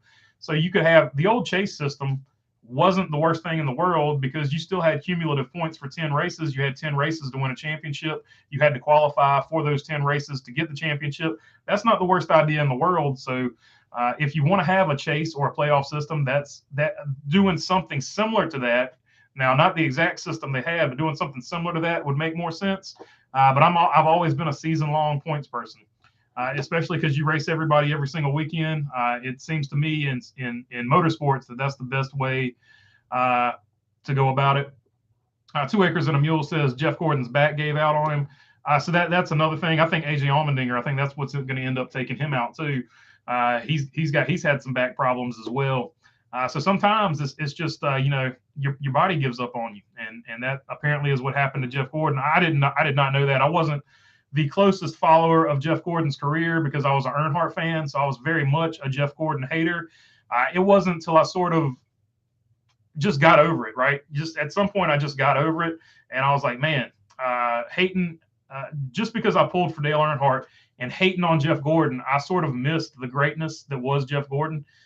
So going forward, I just had this policy of I'll pull for my guy, but I'm not going to hate any other driver, and that's just sort of the way I've started doing it from there.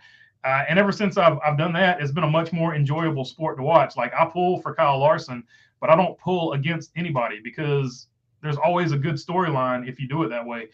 So it's just a different way of me enjoying it. And that being said, after Dale Earnhardt left us, I never ever had a driver that I felt the exact same way about like I did him.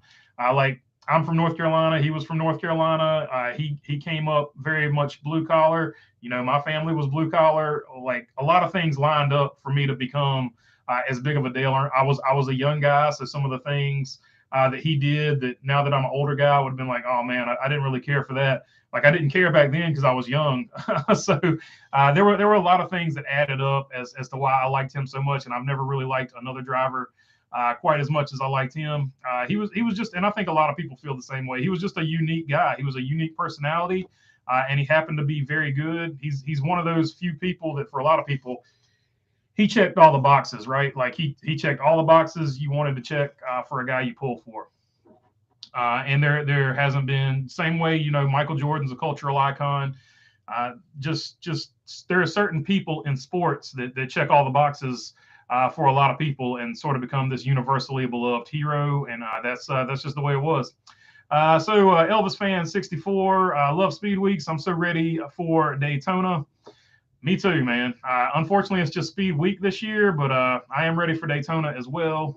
Super ready for the 24 hours of Daytona because I will be driving down there and attending that. I'll be there for the 24. I have no interest in Speed Week, says 2 Acres and a Mule. Well, I will be there for the 24 hours, 2 Acres, so I might see you down there. Let's see. Rob Royer, Tim Richmond was the man. Tim Richmond, he was a heck of a race car driver.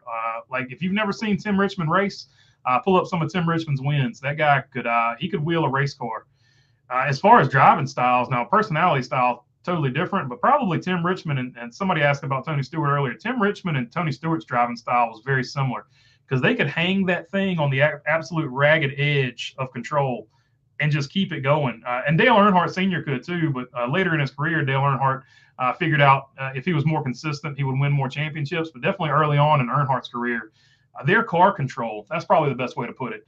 Tony Stewart, Tim Richmond, Dale Earnhardt Sr., Kyle Larson, Ross Chastain, their car control in a race car, in a slide, it's almost unparalleled. Like they have better car control than a lot of guys I've ever seen. And there's more you can put on that list. Those are just off the top of my head. So if I forgot your driver, feel free to tell me I'm a dum-dum and put your driver in the chat.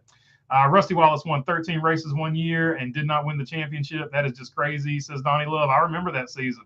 And that was such a good-looking black and gold Miller High Life car. Man, that everybody's like, the Blue Deuce was awesome. The Blue Deuce was awesome. That Miller Genuine Draft black and gold car, to me, will always be my favorite Rusty Wallace paint scheme. Drew Chronic says Cole Trickle was Tim Richmond. Yeah, absolutely, for sure. DW stated if he knew the last time, Cole Trickle was also parts of him was also Jeff Bodine too, though. But the main story was it was a combination of Tim Richmond and Jeff Bodine. So 100% on that one. DW stated if he ever knew the last time he won was going to be the last time he would win, he would have stopped racing, says John Lewis. Yeah, like if you absolutely knew that, that would definitely be the way to do it. Like especially if you knew you're getting close to the end and you got that win, and you had enough courage to do it. Be like, I just won this race. I'm gonna call it a career, and just pieced out. Like that would definitely be the way to do it. Elvis fan 64. Richmond was a ladies' man. Oh yeah, no doubt about that. Caught up to him in the end, unfortunately. Tim Richmond left us way too soon, says Donnie Love. Yeah, Tim was he was another one that a lot of people rallied behind. You have to qualify for all races to be eligible to race for the playoffs, says Mark Barnum. Yeah, that used to be something they did, but they took it out. You don't have to run all the races anymore. Honestly, I don't think Jimmie has any race wins left in him, says Rich L. A lot of people feel like that. We'll have to see about it. Too bad the 44 isn't available. That was Jimmie Johnson's ASA number, says Speedway Anywhere. Actually, New York Racing has gone out of business, and so the 44 is available. So they could possibly get the 44 because it is on the table now. Mark Langer says, just a side note, as of today, no NASCAR drivers at the Daytona 24, 5 IndyCar drivers. All cars are not full. There is, I can't remember the name of the team. I think he's driving a Mercedes, but Austin Cindric, he has signed on to a GT3 car, I think. You can pull it up real quick, Mark Langer. I would do it on my phone or computer, but it's going to crash the live stream for me because my internet's so weak. But look up Austin Cindric, 24 Hours of Daytona 2023. He is, I think he's with a Mercedes team, if I'm not mistaken. It just came out last week, and I haven't gotten to it because I wanted to do like an all-in-one preview for the 24 Hours of Daytona, and I was hoping hopefully some more NASCAR drivers will also follow Austin Cindric's footsteps there. Moulton. Rich L says, Moulton, keep the language, but more tame. Not a fan of taking the Lord's name in vain. So yeah, that's a fair point. Let's be respectful of all people's beliefs and stuff like that. Let's keep it sort of PG in the chat. Not only for that, but also, you know, there are people that are much younger than me that read these, so they don't necessarily need to be. They're eventually going to learn bad words, but they don't have to learn them from us, right? So that's the stance I take on that. Let's see here. Dale Sr. Is my guy, but I do not think he rattled Davey Allison. I mean, that's a fair point. Davey Allison, he's another one. Like Davey Allison, you thought he was bulletproof until we found out that he wasn't, right? Davey Allison, he didn't care. He was another one of those guys. I forget. He raced, what was it? I think he had 4 pins in his hand and couldn't even really use it. Rusty Wallace did this too, but Davey Allison was like shifting gears with a hook and some Velcro because he couldn't even grip his hand like that. He was a different breed of human being. Davey Allison was. So it is what it is. Unfortunately, we lost him too. So that's another one, you know, that doesn't get talked about enough, just because he's another one like Tim Richmond. They didn't have a long enough career, but they can definitely be mentioned in the best of all time because they definitely had the ability, right? They just didn't have the time on this earth to get there. Alan Kawicki can be added to that list too. Alan Kawicki, he beats you mostly with his mind. Half the stuff that these guys do now with Arrow and things like that all came from Alan Kawicki. The Twisted Sister all came from Alan Kawicki's people that worked with him. That whole era, if you look down the line at where the Twisted Sister body styles came from, you can find a person that worked for Alan Kawicki Racing and all those shops that originally started doing it. Drew Chronic says DEI lost its leader. Yeah, no doubt about that. It would have been a totally different story if he hadn't left us when he left us. Tacona 2 says Denny Hamlin is nowhere near the class act Mark Martin was. I'll agree with you there. Totally, wholly different personalities. They just both will end their driving career without a championship. Mark was awesome. Yeah, I think they're both great drivers. I think Denny Hamlin has more of a smart aleck side to him that he doesn't mind showing. But I will tell you from a lot of, and I don't know Denny Hamlin personally, but I will tell you from a lot of people that know Denny Hamlin, he is really cool to all of his fans. He's really cool to any fan. He will, if you meet him in person, he's a much nicer guy than, you know, sort of the smart aleck he plays on Twitter or on TV. He's another one. You would be surprised that he's different in person, in my opinion. Big what if for me is Adam Petty. So sad, says Drew Chronic. Yeah, Adam Petty, he's another one, man. Like I think he had a chance to be really good. It once again just didn't work out. Steve Park was a bad deal. I miss him in the sport. Yeah, that was a freak thing, right? The guy's steering box locked up. He turned left. The other guy was coming through to get the lucky dog, and Steve Park was never the same. Let's see. SRS race with Dale Jr., Kelly, Kerry, and Jeffrey racing. Bring the Thunder. Let's make it happen. Let's just throw an extra SRX race at North Wilkesboro, right? They could definitely make it happen there. I think that would be great. That would be super cool. Or even if it was just 4 cars on the track and those were the 4 cars, that would be cool. And I think Bobby Dale Earnhardt, doesn't he race too? So throw him in there as well. Rich L. Moulton, I've never seen Ross bickering. It's all one-sided with Hamlin doing a lot of whining. Yeah, so Ross Chastain triggered Denny Hamlin. There's no doubt about that. And I think in retrospect, Denny Hamlin, even toward the end of it, Denny Hamlin started backing off of it because he realized it just wasn't going his way. He's got enough awareness to be like, I'm not winning this, so we'll just let it go. No hate on the watermelon farm. Oh, and also Denny Hamlin, he said that move that Ross Chastain made at Martinsville. He said he was impressed by it. So I think at the end of the day, I think they're cool-ish now. I don't think it's going to turn into a Joey Logano, Denny Hamlin thing where it's just going to go on forever and ever until the end of time. Uh, I think that one is close to being over with, so long as they don't get into each other again. Uh, but that's anybody's guess because Ross Chastain gives zero. You know what? No hate to the watermelon farmer because I like him but it was annoying on track when Ross just blatantly makes the stupidest mistake that causes a driver a good run. It did get tedious to watch. Yeah, but I mean, to be fair, a lot of people do that. And if it didn't happen to one of the guys you pulled for, like that's always the counter argument, right? If it didn't necessarily happen to your guy, you probably would be watching it like the rest of us, and you would be like, I kind of like watching Ross Chastain drive. So I think going forward, it'll be sort of a moot point. I don't think they'll continue it. Ross doesn't even seem. Ross was unaffected by it because he wasn't intentionally trying to run over the 11. Just circumstances played out how they played out. And Denny Hamlin wasn't having it. Denny Hamlin, in his mind, was just sticking up for himself. So it is what it is. Neither guy was wrong in their own mind, but they didn't agree with what was happening. So anyway, you guys were there. You saw it. Yeah, Mark is just a good all-around guy. The 11 is just a crybaby, just saying, says John Lewis. So yeah, Denny Hamlin rubs a lot of people the wrong way. I'm not telling you to pull for Denny Hamlin. I'm just saying I think if you met him in person, it'd probably be a little bit different story. Rich L says Chronic, you can't even put Denny Hamlin near Mark Martin, LOL. So yeah, Mark Martin definitely has his fan base too, right? Like Mark Martin is sort of like if NASCAR had saints, he would be Saint Mark. There's no doubt about it because he was just a clean driver. And he never really jumped down anybody's throat when they did him wrong. He just explained why he thought it was wrong. Like he just reminded me of he's just a great ambassador for the sport. So I feel like calling him Saint Mark Martin is I think that's fair because he's as close to just telling it like it is, but not being rude about it. Elvis Fan 64, I think 2001 at Daytona, Dale Sr. was hungry for lots of championships for DEI.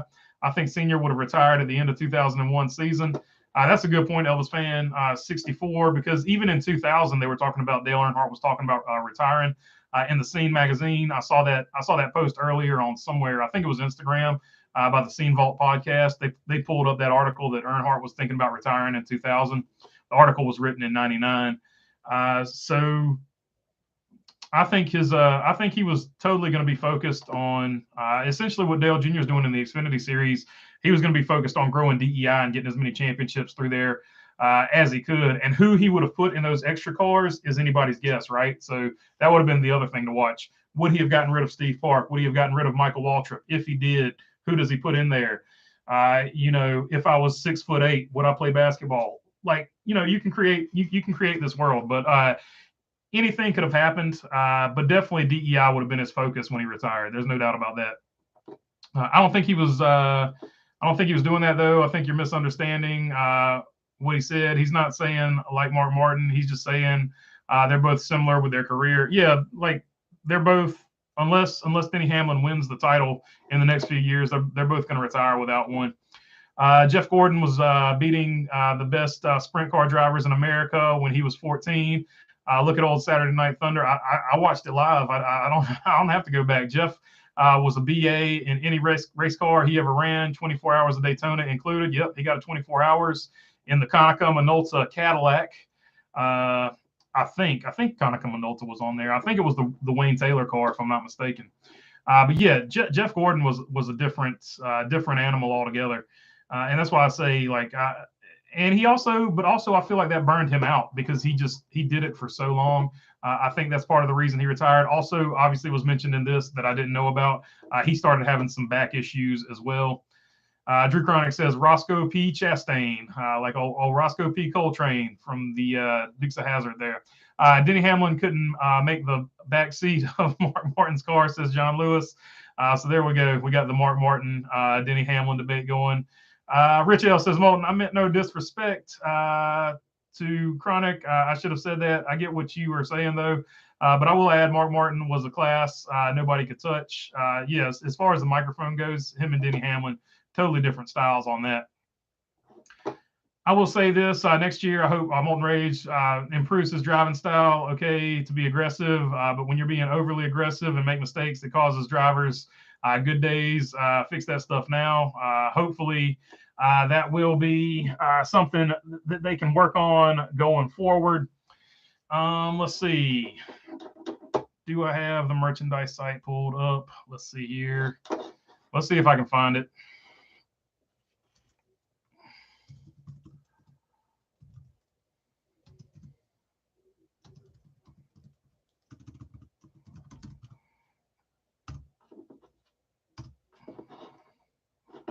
All right, hopefully this doesn't crash the stream.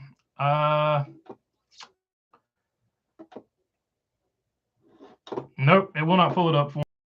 I keep forgetting to do that. I'll tell you what, Mark, I'm going to write it down on like a Word document. But anyway, I do have merchandise. Go to Bologna Burger Media store, try to find it. It's on Teespring, or just go to Teespring and type in Bologna Burger Media store. I guess, I don't know. I'm really bad at this. I'm so bad at selling t-shirts, and I apologize. One day when I hit 10,000, I will be able to put them at the bottom of my videos, and that will help out quite significantly, but they won't let me do it until I hit 10,000. So sorry about that. I will, gosh, let me write that down because I keep forgetting. Appreciate it, Mark. T-shirts. All you Ross haters, where did he finish in points? Says old home guy. So I don't think they're necessarily hating on Ross. They're just pulling for their guy. Let's see. Mark Langren, Jeff at Daytona was okay, but the slowest of the drivers of the team he was on, says Mark Langren. Yeah, and always part of it. Like, you're always going to have the weakest link, but he was the slowest of championship drivers there. Same thing with Earnhardt when he ran the 3 Corvette. He was the slowest of the drivers there, and then, well, second slowest because Dale Earnhardt Jr. went out there and spun the thing out. Let's see, Molten Rage. Why do you people assume when you criticize Ross that you're a hater? That's just how fan stuff works.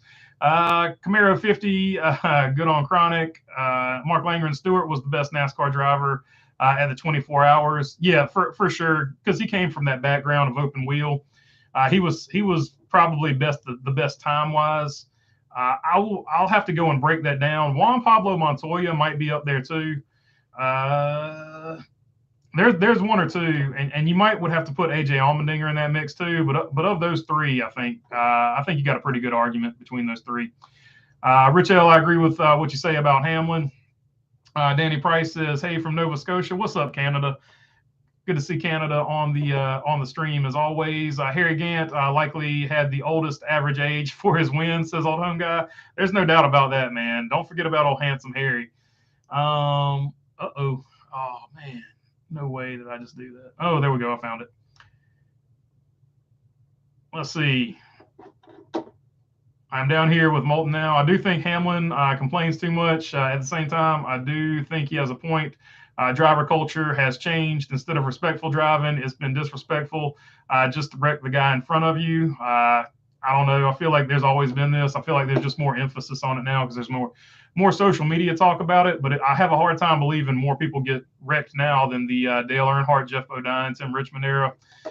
So I don't know. Not that necessarily those guys were dirty drivers. I'm just saying I felt like there was a lot of wrecks back then. Drew Chronic says Denny needs to get one. John Lewis says no to the 11. Tony was like AJ Foyt, talking about earlier who Tony drove like. Yeah, his idol was AJ Foyt. That's why he ran the 14 and everything. So I think to an extent he did model his driving style on AJ Foyt. AJ Foyt, another one with great car control who could hang it on the absolute ragged edge of anything he drove. Let's see. Kyle Busch is a bad guy. Kyle Busch is the bad guy for a long time, says Drew Chronic. Yeah, and I think he plays into that a lot too.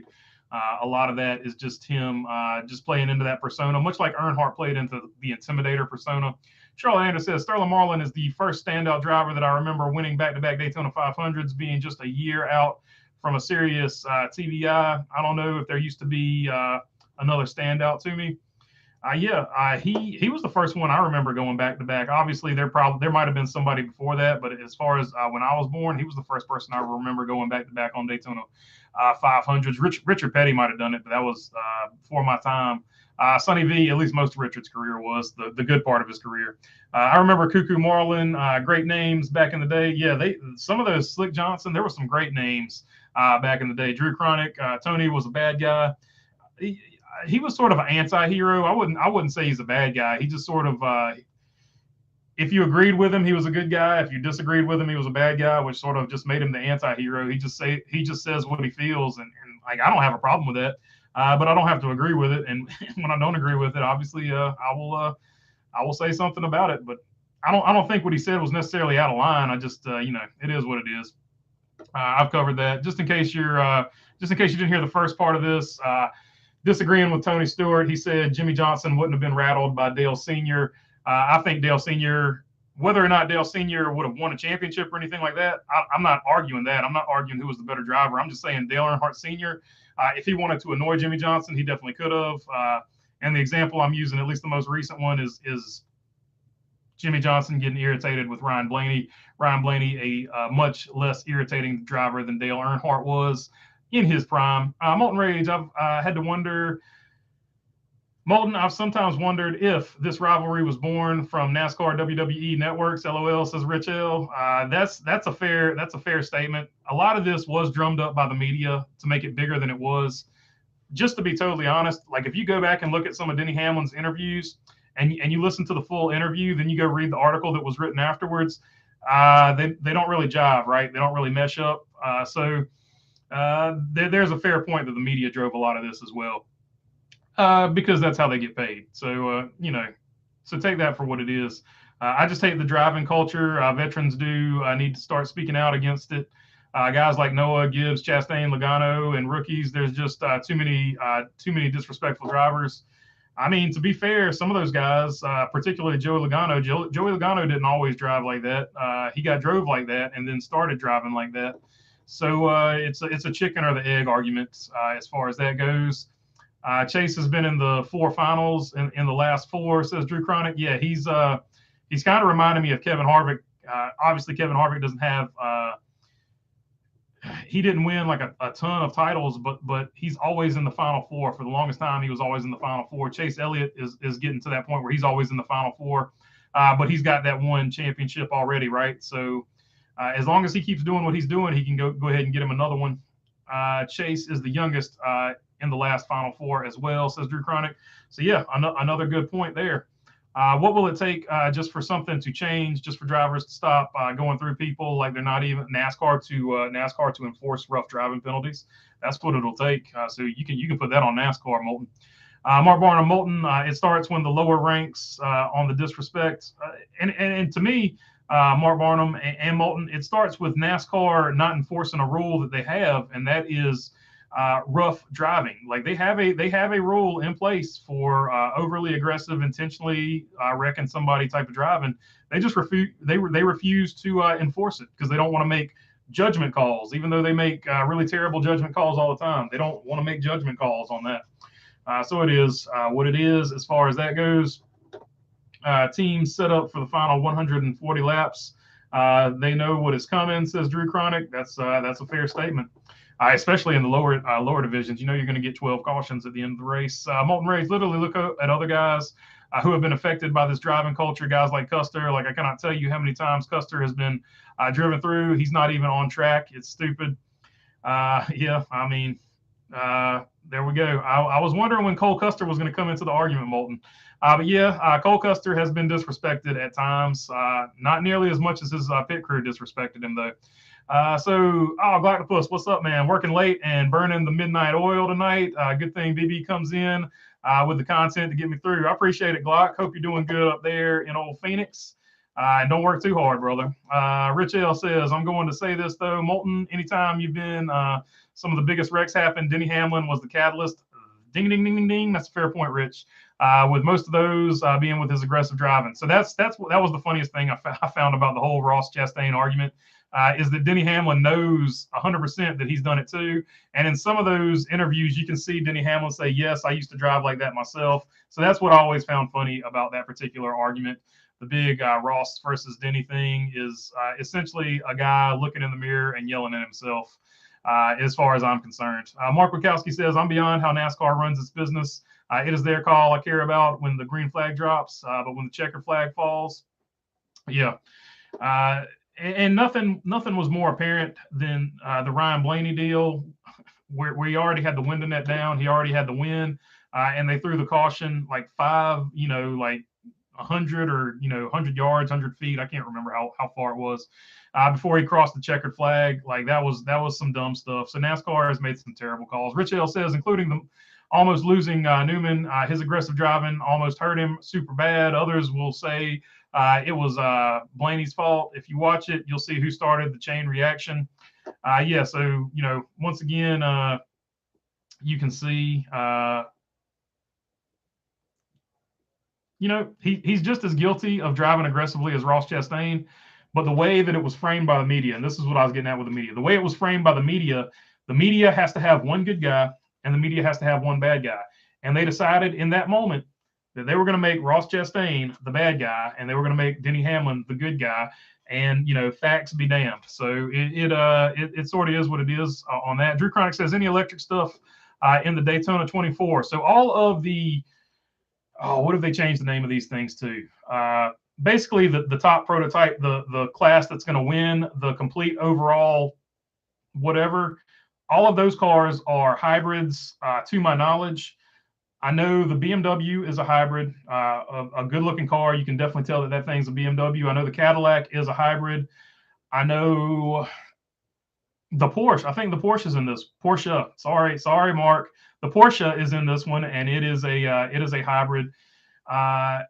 And also, there's one more, but all of the ones that are going to be competing for the overall win, they're all hybrids, and they're pretty cool. Look them up, and you can also look up, and I might be wrong on the name on this one, Mark, but you can also look up the Porsche 929, and that one is an all-electric sports car, but it's got these it's a hybrid. I'll take that back. It's a hybrid sports car.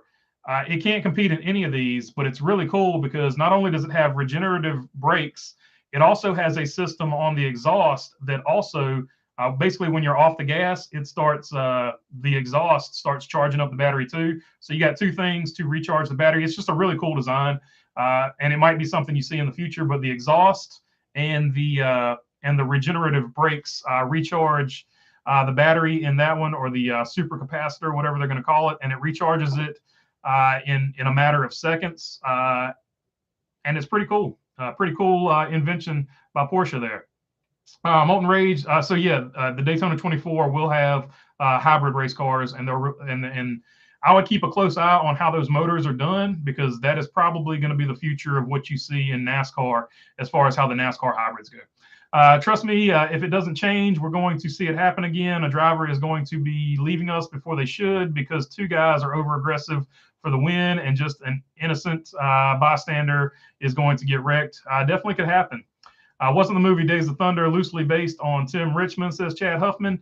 It is loosely based on the origin of Hendrick Motorsports and various other stories, but the two main stories they pull from is Jeff Bodine coming to Hendrick and Tim Richmond. So basically they blend Jeff Bodine and Tim Richmond together, and that is the character of Cole Trickle that Tom Cruise plays. So the vast majority of those stories come from those two. Mark Langren says, thank goodness no electric at the 24-hour. It won't be fully electric, but it'll be, they'll be hybrid. There'll be electrification, I guess I should say. Rich L says, Moulton and Denny started that wreck, but Ross does need to calm down a tad. I agree with that, Rich L. And I like Ross Chastain, but he definitely needs to learn how to pick his spots. That's what I've been telling people. Because if he can learn how to pick his spots, much like Dale Earnhardt Sr. did, if you can learn how to pick your spots, that'll help you win championships and not make enemies. John Lewis says Denny needs to go back to ARCA. So he is not a fan of Denny Hamlin. Molten Rage, in my opinion, To stop this over aggression, there needs to be a penalty. Like if you put someone in the wall or wreck, I mean, it's a pretty simple penalty to me. And they've got it in late model. If you wreck a guy and you're part of the wreck, you go to the back of the field. So if you wreck a guy for the win and it causes a caution, you go all the way to the back of the field, whether it was on purpose, whether it was unintentional, doesn't matter. You wreck a guy for whatever reason, you go to the back of the pack. That is how you get respectful racing. And NASCAR knows that, but NASCAR is in the business of creating drama. Just look at the point system. Drew Chronic says DW was on Neil Bonnett's winner's show. He said, if I'm not top 10, it's time. 6 years later. So there you go. There you go. That was Darrell Waltrip's metric. Once he was no longer competing for championships, he decided to hang him up. And was a great commentator for a long time. A lot of people appreciated him. A lot of people did not care for him because they carried their hatred over from when he was a driver. Dale Adams says Jimmie won't be able to find sponsors for the whole NASCAR Cup season. Carvana stock is in the toilet. Yeah, they're probably going to file for bankruptcy, to be honest. I haven't made that video because I've gotten so much pushback on the FedEx financial videos. I might be out of the financial sponsor videos game. I just I don't know. Probably won't agree with Carvana for a full season. Sounds a lot like DC Solar sponsorship. So for those who don't know, Carvana was the first car company to offer exclusively online car sales. And now when they were the only one, they were making plenty of money. But now that, Dodge and other places, basically factory dealerships have figured out how to do the same thing, Carvana is not what it once was. Much like Facebook overtook MySpace, so on and so forth. So that's sort of where that stands. Ever since we started this new point system, was when drivers like Denny that would drive over his mom to win. Same with Gibbs, that point system. The mentalities where they all started. Yeah, that's where the vast majority of guys who didn't used to drive like that started driving like that. I agree with Rich L 100% on that one. Rich L says, we take the pressure off drivers and having them win, and they'll stop being aggressive. Moulton. Also, I think you can be aggressive in a positive way too. So like if they just, like I said, do the old late model rule, just if you're part of the wreck that wrecked whoever, you go to the back of the pack. That'll lead to a lot more respectful racing. But once again, it'll be a judgment call by NASCAR. Was that person actually in the wreck? Were they not part of the wreck?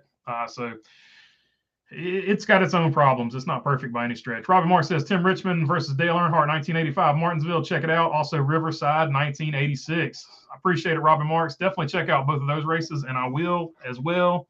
Let's see. 85 Richmond. 86 Riverside. Got it. I'll definitely check them out. That's what I do to get through the winter, by the way. I watch a lot of old races. In other news, NASCAR has signed they filed a license for NASCAR Classic. So there might be a NASCAR Classic channel coming, and how that affects other YouTube channels that have classic racing content on them, I don't know. But as long as they are free, the old races are free on YouTube, I would watch them. That's all I'll say to you about that one. Rich L says, LOL, on who you were talking to. One time, Molten Ray says, one time, if you wreck someone being over aggressive, you go to the back of the pack, do it again, 1 lap penalty. And if you do it a third time, you're parked for the rest of the race. Similar to a 3-spin rule. Some tracks have a 3-spin rule as well for drivers that just spin out by themselves too much. So that would be in line with that. Molten, I don't ever see that happening. Maybe to BK, but they'd never enforce that on somebody like Denny Hamlin or even Ross. I agree with that. Drew Chronic says Alan Kowicki. Alan was brilliant. Yeah, no doubt about it. He was one of he innovated the sport and does not get nearly enough credit for it. Everybody talks about the 92 championship, but they don't talk about how different that car was than anything else on the track as well. Molten Ray says, I know, but it doesn't need to start being enforced or something, because, again, it is getting ridiculous at this point. The Cup Series is about if you can't cleanly pass, just wrecking mentality. That's fair. That's fair. That's fair. Mark Langer says Cindric is not on the list 2022, but that team is not entered this year. I'll find it for you, Mark. I'll find it for you, and I'll post it. You know what? I'll just add it to something. I might just make a regular post about it and put it in there, because I don't know if I've got enough to make a full video on it. But I'll find it for you. I saw it somewhere. Either that or I dreamed it, and I had a very lucid dream, and I think it's real. One or the other happened. Either could be accurate. Haven't been sleeping as good as normal.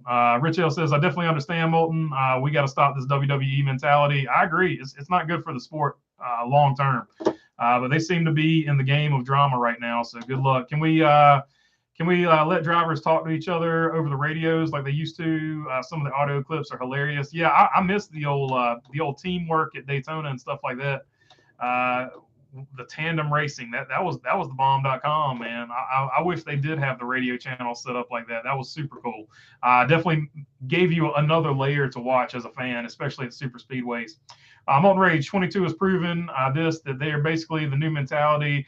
Look at what he did at Darlington instead of cleanly passing the 24. Hold up now, Molten. To be fair to Joey Logano there, the 24 did move him out of the way first. And he took a very much Dale Earnhardt Sr. approach to it. You hit me one time, I'm going to come back and hit you, and I'm going to knock the pure living tar out of you. So if you hit me with your bumper to move me, you better make sure you run away. So to be fair, all due respect to William Byron, he started it. But I get what you're saying. So let's just say that, William Byron didn't hit him. Yeah, in that particular situation, it would have been BS. But William Byron did hit him first. Glaucopus says Denny Hamlin is really humble. He stopped at a friend's infield campsite because they had a whole mini golf course set up at Phoenix. Played the whole thing, was really cool. So that's what I'm saying. Like, I know a lot of people don't like Denny Hamlin, but I feel like if you met him in person, you would like the guy. Like, I'm confident in that. Mark Langren, Kowicki was an engineer, businessman, and driver. Rare combination. Yeah, for sure. And in a lot of ways, as long as you don't count Smokey Yunick, Alan Kowicki, I think, was the first engineer specific to racing, if I'm not mistaken. And after him, of course, that changed rapidly, right? So Alan Kowicki was awesome, man. And like, you've got to have it all to win races now, right? You've got to have good engineers, you've got to have good mechanics, you've got to have good race strategy. It's getting Ray Evernham, when he started Evernham Motorsports, was sort of a little too far ahead of himself, where he set his team up like an F1 team, where you had a main strategist instead of a crew chief. Then you had a lead mechanic and you had a lead engineer. That's how Ray Evernham had his team set up. He was a little too soon on that, but I think right about now, you're about to see that happen again, where you're going to have a lead engineer, you're going to have a lead strategist that calls your strategy, and you're going to have a lead mechanic. I think that's going to be the way, if a lot of teams aren't already structured like that. You just call them crew chief or whatever. But your crew chief will no longer be necessarily the best wrench in the garage. You could see a situation where a crew chief doesn't know a thing about a race car, but he knows how to strategize how this race is most likely going to play out. I could definitely see that happening in the future. I think it's a little bit off into the future, because I don't think the guys around right now would respect a guy that doesn't know how to turn a wrench being the crew chief, but I could see it happening in the future. Tip Jackson says, I think Casey Elliott would have been a very good talent. That's a fair point too. That's another one that gets overlooked a lot, just like Adam Petty. He definitely had a chance to be one to reckon with, right? We'll never know, but he definitely put up numbers while he was on the planet. So that's all you can say about him and Adam, to be totally honest. I think you're right. I think they both had a chance to make a name for themselves. Let's see. Drew Chronic says Roscoe belongs in Cup. John Lewis says was at Martinsville. That move was great. Yeah, Ross Chastain. He's a different breed. He really is. He's just a guy that really reminds me of like old school. Like, he wants to win at all costs, and he doesn't care what anybody thinks about him. He really, I don't know. He just strikes me as that kind of dude.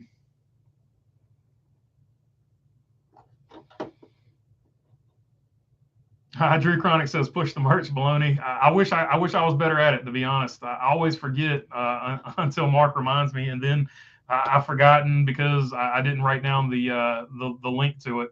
I also need to make some new merch. If I was really good at it, I would have made some new merch before Christmas and said, "Hey, you should buy this new merch that I've made." But I suck. I just so much stuff I got to learn. So much stuff. Let's see here. Wayne Taylor was the car. He went in as the fourth driver, says Mark. So yeah, that's it. It was Wayne Taylor. Streaming will kill NASCAR. Midweek races might save it, says Big Bolivar. That's something that we can also look at in the future. Will they start, because NASCAR wants to add more races, will some of these races be midweek? Because we know their model is the NFL. So will they start doing a Thursday night race? That'll be something to look at. Molten Ray says, surprisingly, one driver that basically made his era but hasn't been overly aggressive is Daniel Suarez. Have never seen him flat out wreck or wrong someone in this era of racing. And it's funny that you mentioned that, because I read a poll by gambling.com, and Daniel Suarez, without question, is the overall number one, everybody's most positive mentions on Twitter. Now, obviously, Chase Elliott is the most popular driver. I'm not saying that, but they did a poll of positive and negative mentions on Twitter, and Daniel Suarez was by far the most positively mentioned driver. And we'll keep it positive. We will not talk about who the 10 worst mentions were about. Drew Chronic, Andy Lally is due for a Rolex. That's a good point. I didn't even know he didn't have one, but yeah. You would think he'd already have one by now, but if he doesn't have one, he definitely needs one. Philip Canavan says, I did a Google search for Bologna Burger Media. It came up with your stuff at your store. So if you want to, Philip, go ahead and post that link down in the comments so people can find it. Because I apparently I'm not good at Googling because I'm old and just don't know how to do things right. So sorry about that, guys. But Philip, if Philip can post that down there for us, it would be much appreciated. If you would like to buy a T-shirt or something like that. T-Van said, I wish Mark Barton would run at least one SRX race. Same with Elliott Sadler. Yeah, I do too. I would love to see either of those guys run an SRX race. Mark Martin leading the race. Thought he won. Came in a lap early. I think Larry Pearson won. Yeah, in the Winn-Dixie car. I forgot where that was at, but that was so. If it wasn't so painful, it would have been funny. Molten Ray says Daniel Suarez has honestly been the cleanest guy from this new era of racing. From guys like Chase Elliott and young guys in the earlys, in their 30s and 20s, he has been the cleanest. I agree.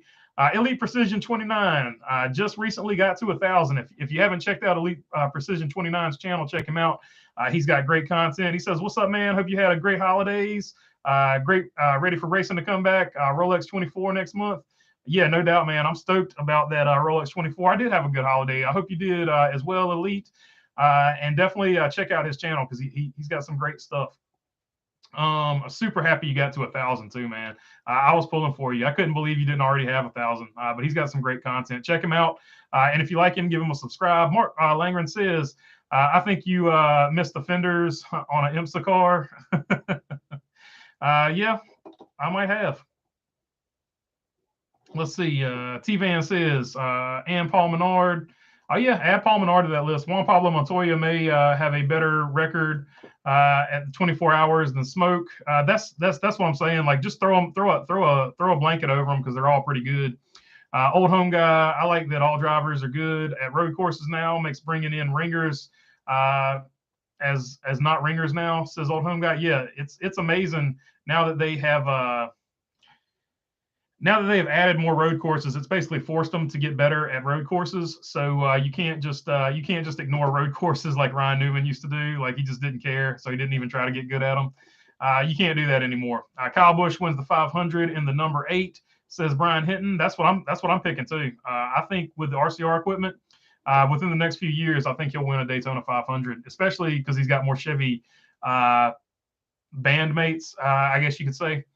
Mark Barnum, Rich Luscious firing shots about his driver this year to other teams on Sirius XM. So yeah, that'll be something to watch. I think Hailie Deegan is going to have a good year.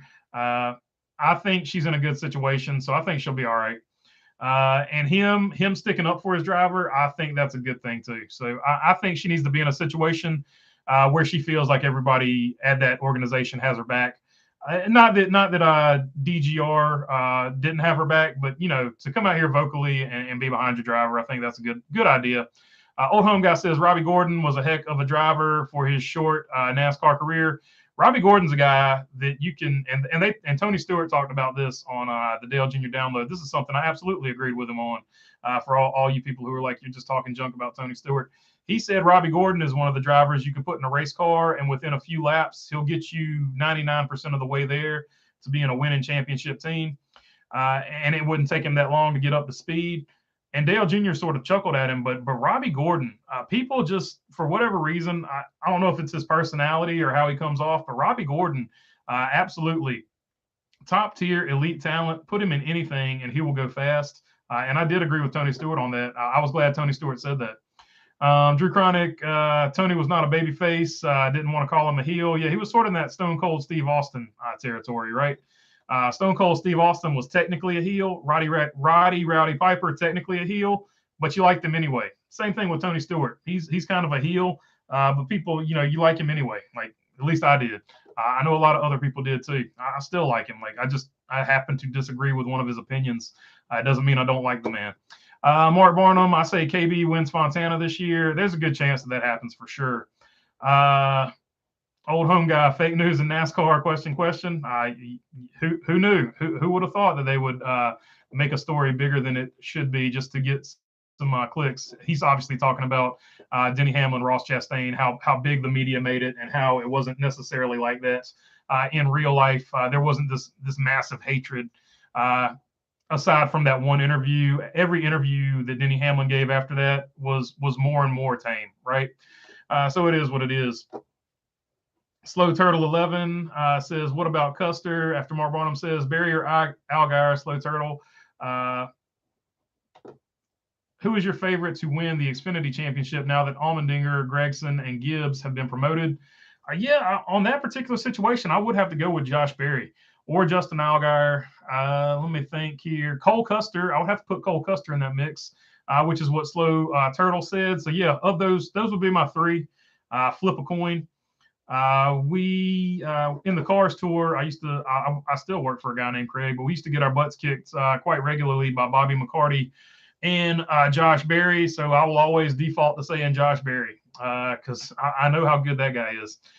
Old Home Guy says next generation drivers like Davey Allison, Casey Elliott, Rob Moroso is another one a lot of people forget about. Adam Petty and others would have affected Jimmie 7. That's a fair statement. For sure. No doubt about it, Old Home Guy. Good point. Casey and Adam wouldn't have won a title. But they still could have affected, Slow Turtle said, they still could have affected the outcome by getting a win that another driver might have got or something like that. So you don't have to necessarily win a title to affect a championship race. Drew Chronic says the boss at NASCAR is a business guy, so he does the wrong moves. That's a fair statement.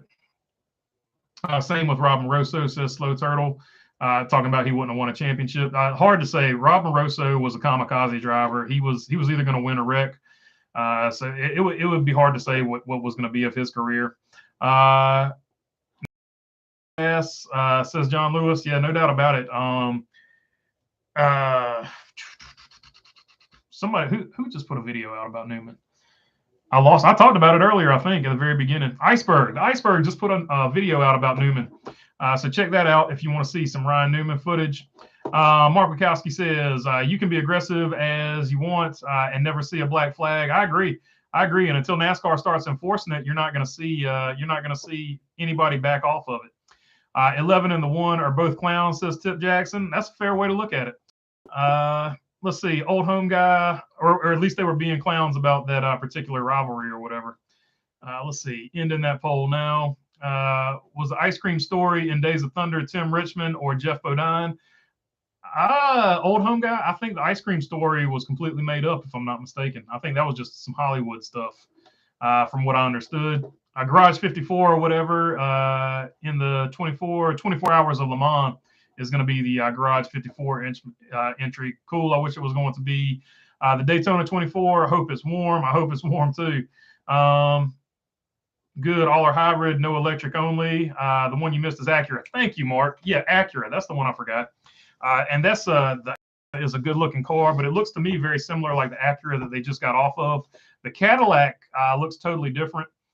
And the BMW is all new and it looks totally different. I haven't seen a good image of the Porsche yet, but I'm sure the Porsche will be a absolute world beater. Because I don't know Porsche. Sorry, gosh, I'm really trying, Mark. I'm not trying to intentionally do that. Just a really bad habit. That's just how I grew up saying it.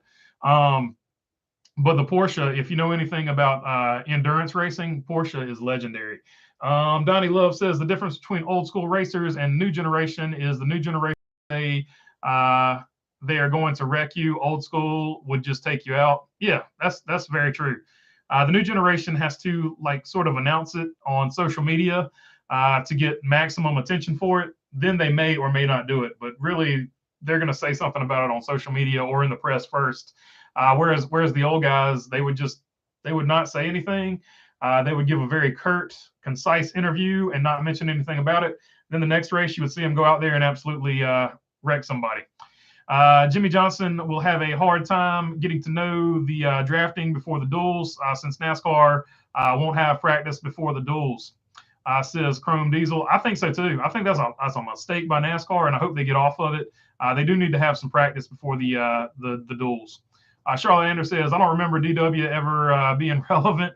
I caught the end of his career, which left a lot to be desired, and I never understood why he was spoken so highly of. So he did get a couple of championships, Charlotte, with Junior Johnson driving the number 11.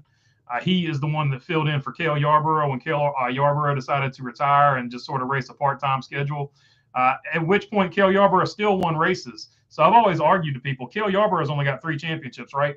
But if Cale Yarborough had decided he wanted to keep racing, those 2 championships, if not more than that, he could have gotten with Junior Johnson if he stayed with Junior Johnson that Darrell Waltrip got. So how would that, we're talking about hypotheticals today, you know, if I was 6'8", would I play basketball? You know, how would that have changed the outcome of how you view, you know, Darrell Waltrip and how you view Cale Yarborough and so on and so forth, yada, yada, yada. Charlotte Anders says, so when he went to the booth, I just wasn't a fan of every wreck being called no, and you know, like a lot of people didn't like his mannerisms and stuff like that. That's fair enough, Charlotte. He's definitely not for everybody, but he had a pretty big fan base just for his announcing as well. But yeah, he's like any other announcer. You're either gonna like him or you're not. I mean, unless it's Dale Jr. and everybody likes him. With some people being afraid to say they don't like him as an announcer. So it is what it is. Drew Chronic, I think he does a great job personally, by the way. My only issue with it is him and Jeff Burton's voice sounds the exact same. So sometimes you don't know who's saying what. And they both scream too much. You can raise the tone of your voice without screaming. But once again, it's everybody's style or whatever. I suck at announcing races, so I don't even know why I'm talking about it. Drew Chronic says, if you watch an old race on YouTube, look for a CCTV feed. You get the booth guys during the commercials. Yeah, the old satellites didn't have, at first, I guess, didn't have commercials or whatever, or they didn't show the commercial on the satellite, and you could just hear them talking pure junk. It was pretty funny. There's a pretty good one with Buddy Baker and Mike Joy, where Mike Joy calls Buddy Baker, he says no S, dumb A.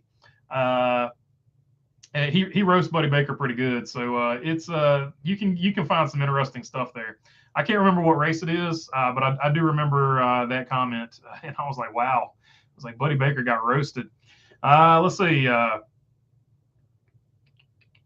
Old Home Guy says, watch a YouTube video of the guy that did dirt work for Martinsville Grass in turns 1 and 2, where the bleachers were taken out. Yeah, so I didn't know that was on YouTube, but I'll check it out. Old Home Guy. Donnie Love says, if Darrell would have drove that 1 car longer, he would have won a race in it. Well, there you go. That's a fair point. When he's talking about when he filled in for Steve Park when Steve Park got hurt. That's a fair point. He was starting to put some runs together in that car. It would have been really cool if a Waltrip could have won in an Earnhardt car too. I know a lot of people would have liked to seen that. Juan driving with his LMP2 primarily. Watch Smoke carry the Crawford with 3-wheel suspension. There you go. There you go. That would be something to watch, no doubt. Platypus Gamer should be high horsepower at Daytona like in 2014. I'd love to see it, but I don't think you'll ever see high horsepower at Daytona again. Mark Langer says not enough Jaeger. I'm a Hamlin fan myself, says Platypus. I don't think you'll ever see high horsepower at Daytona again. But if you're a Hamlin fan, as long as they've got any type of package, Denny Hamlin's got drafted and figured out probably better than anybody else in the field right now. So no matter what the package, I think your guy is going to be a threat to win the race, in my opinion. Let's see, and I accidentally scrolled down too far. There we go. Chrome Diesel says Platypus, they ran roughly 400 to 450 horsepower restrictor plate anytime before 2019 package. So there you go. 450 would probably be the cutoff for Daytona. I don't think they would ever go over that again. And Donnie Love wants to see more horsepower as well. Let's see. Daryl Adams says, how are we talking about vanilla drivers at HMS? To me, the driver at HMS that had the most character was Jeff Bodine. Papa Rick sent everyone through sensitivity training. That's fair enough. Like they've got big time money and big time sponsors, so that's part of the reason that they're like that. But yeah, Jeff Bodine, he wasn't afraid of nothing back in his day. So there's no doubt about that. He let it fly. Different era as well. Tim Richmond, he let it fly too, just in a different way. He showed his personality, no doubt. I remember. Without a doubt, he was doing jazzercise or something, some type of aerobics, and he was dressed up in some ridiculous outfit. So feel free to check that out. You can check that out on YouTube somewhere too. It's the most ridiculous thing you've ever seen. He was also like a vegetarian at this point as well.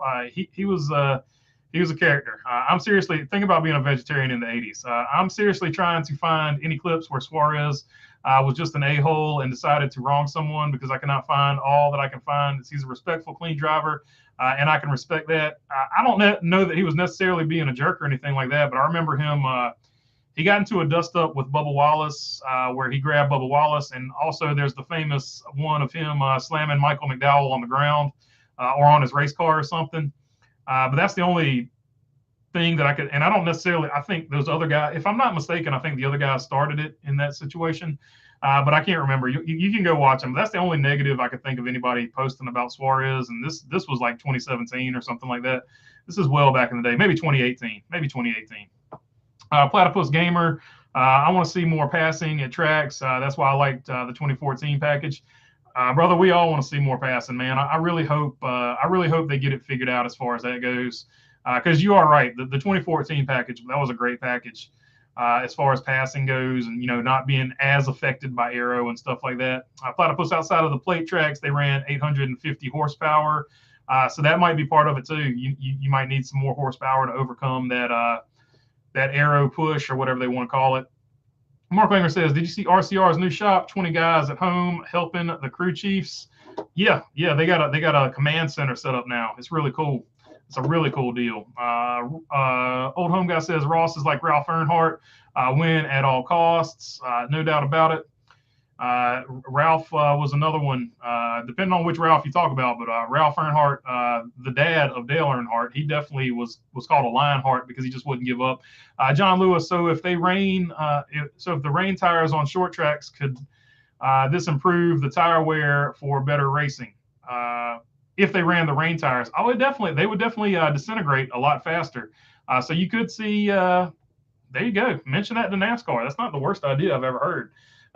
If we have a trash short track race, hopefully they do something like that, because they definitely need some tire fall off. I would argue they need more horsepower, and they still haven't announced what they're doing aero wise to help those cars. They have a test in January coming up at Richmond where they're going to test something that they think will help aero wise. So that the cars can pass on short tracks, which sounds ridiculous, but that was an issue. Donnie Love says, Mark, they call it the war room. All the big teams have them now. Yeah, RCR was just one of the first to sort of let the cameras in and sort of show how they do it. Platypus Gamer, please bring back the Sprint Unlimited or something like that. Yeah, they Sprint had some good ideas. I missed the old pit crews doing the race, who had the fastest pit stop and stuff like that too. I'd like to see a lot of that stuff during the qualifying lap and stuff like that for the All-Star. What do you think of the oval rain tires? I think it's a terrible idea. just to be real, I think it's just not a good idea, and I'll leave it at that. The only tracks it would possibly work at would be Martinsville and New Hampshire, in my opinion. Shaggy Rogers. 5-car, we lit. Yeah, 5-car. He's definitely, I think he's got a good chance every year. 5 car, 9 car, 22 car.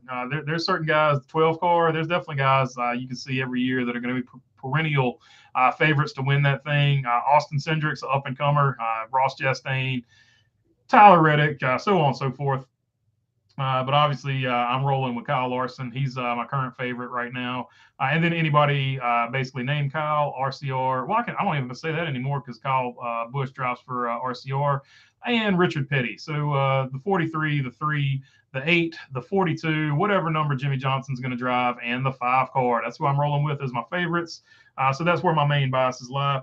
I personally love when the clash was called the Budweiser Shootout. Me too. But apparently, I don't think Budweiser has the rights to it anymore. Maybe. Platypus Gamer. I don't like the rain tires. They're gonna stay and go. Yeah. I don't think you'll actually see them get pulled out anyway. Martinsville would be your best bet to see them get pulled out if they're going to use them. On Xbox Series X, I forgot for Christmas. So RJ Bansman got his Xbox Series X. That's what's up, man. That's cool. Charlotte Anders says merch. Anybody want to post it? Yeah. So if anybody wants to post the merch, somebody said they found it a minute ago. So if you find it, feel free to post it down there. I've written it down that I will put the link somewhere that I can easily get to it from here on out. That's too many times in a row that I've messed that up, and I apologize. Did anyone hear about the Greenville Pickens Speedway being shut down? I did hear about that, and check out Slap Shoe's video on that. He's got a great video on that I think everybody should watch. If anybody knows the link to that and wants to post it down in the comments, that would be appreciated. I want that Slap Shoes video to be watched by as many people as possible because it's a good video, and I think a lot of people need to see it and see where we're at in short track racing. Mark says Andy has at least one in a Porsche in the GT category. So there you go. Maybe that person, whoever said that is talking about an overall. But yeah, you get a Rolex either way. So he's got his Rolex for the Porsche GT that he won in. John Lewis, well, no extra horsepower is on the plate, so faster wearing tires could help. I agree with you, John Lewis. That's going to be our best bet unless they're going to come off that horsepower deal. Nicole Wembley says, good evening. Good evening, Nicole. Good to see you on here. Hope you're doing good this evening. Donnie Love says, Chrome, that was the good old days. Yeah. Yep, I agree. Andy Lally has like 8 Rolexes, but not in a few years. He is due one, says Drew Chronic. So there you go. He's due for another one. I got you now. Sorry about that. Sorry about the mix-up, Drew. Molten Ray says, it's surprising, but the polar opposite of Trackhouse, you got the one of Ross Chastain. Yeah, that's there's a dichotomy of a race car driver in that. And Daniel Suarez, who's a clean driver that doesn't get in a lot of controversy, and Ross Chastain that's in controversy all the time. That's a great point, Molten. Good point by Molten Rage there. Trackhouse has both ends of the spectrum driving for them. Mark Langer says Robbie Gordon was good in everything he drove. Watch him in a kart race or off-road trucks. Yeah, that guy's super talented, man. Like I've seen very few people that can do what he does.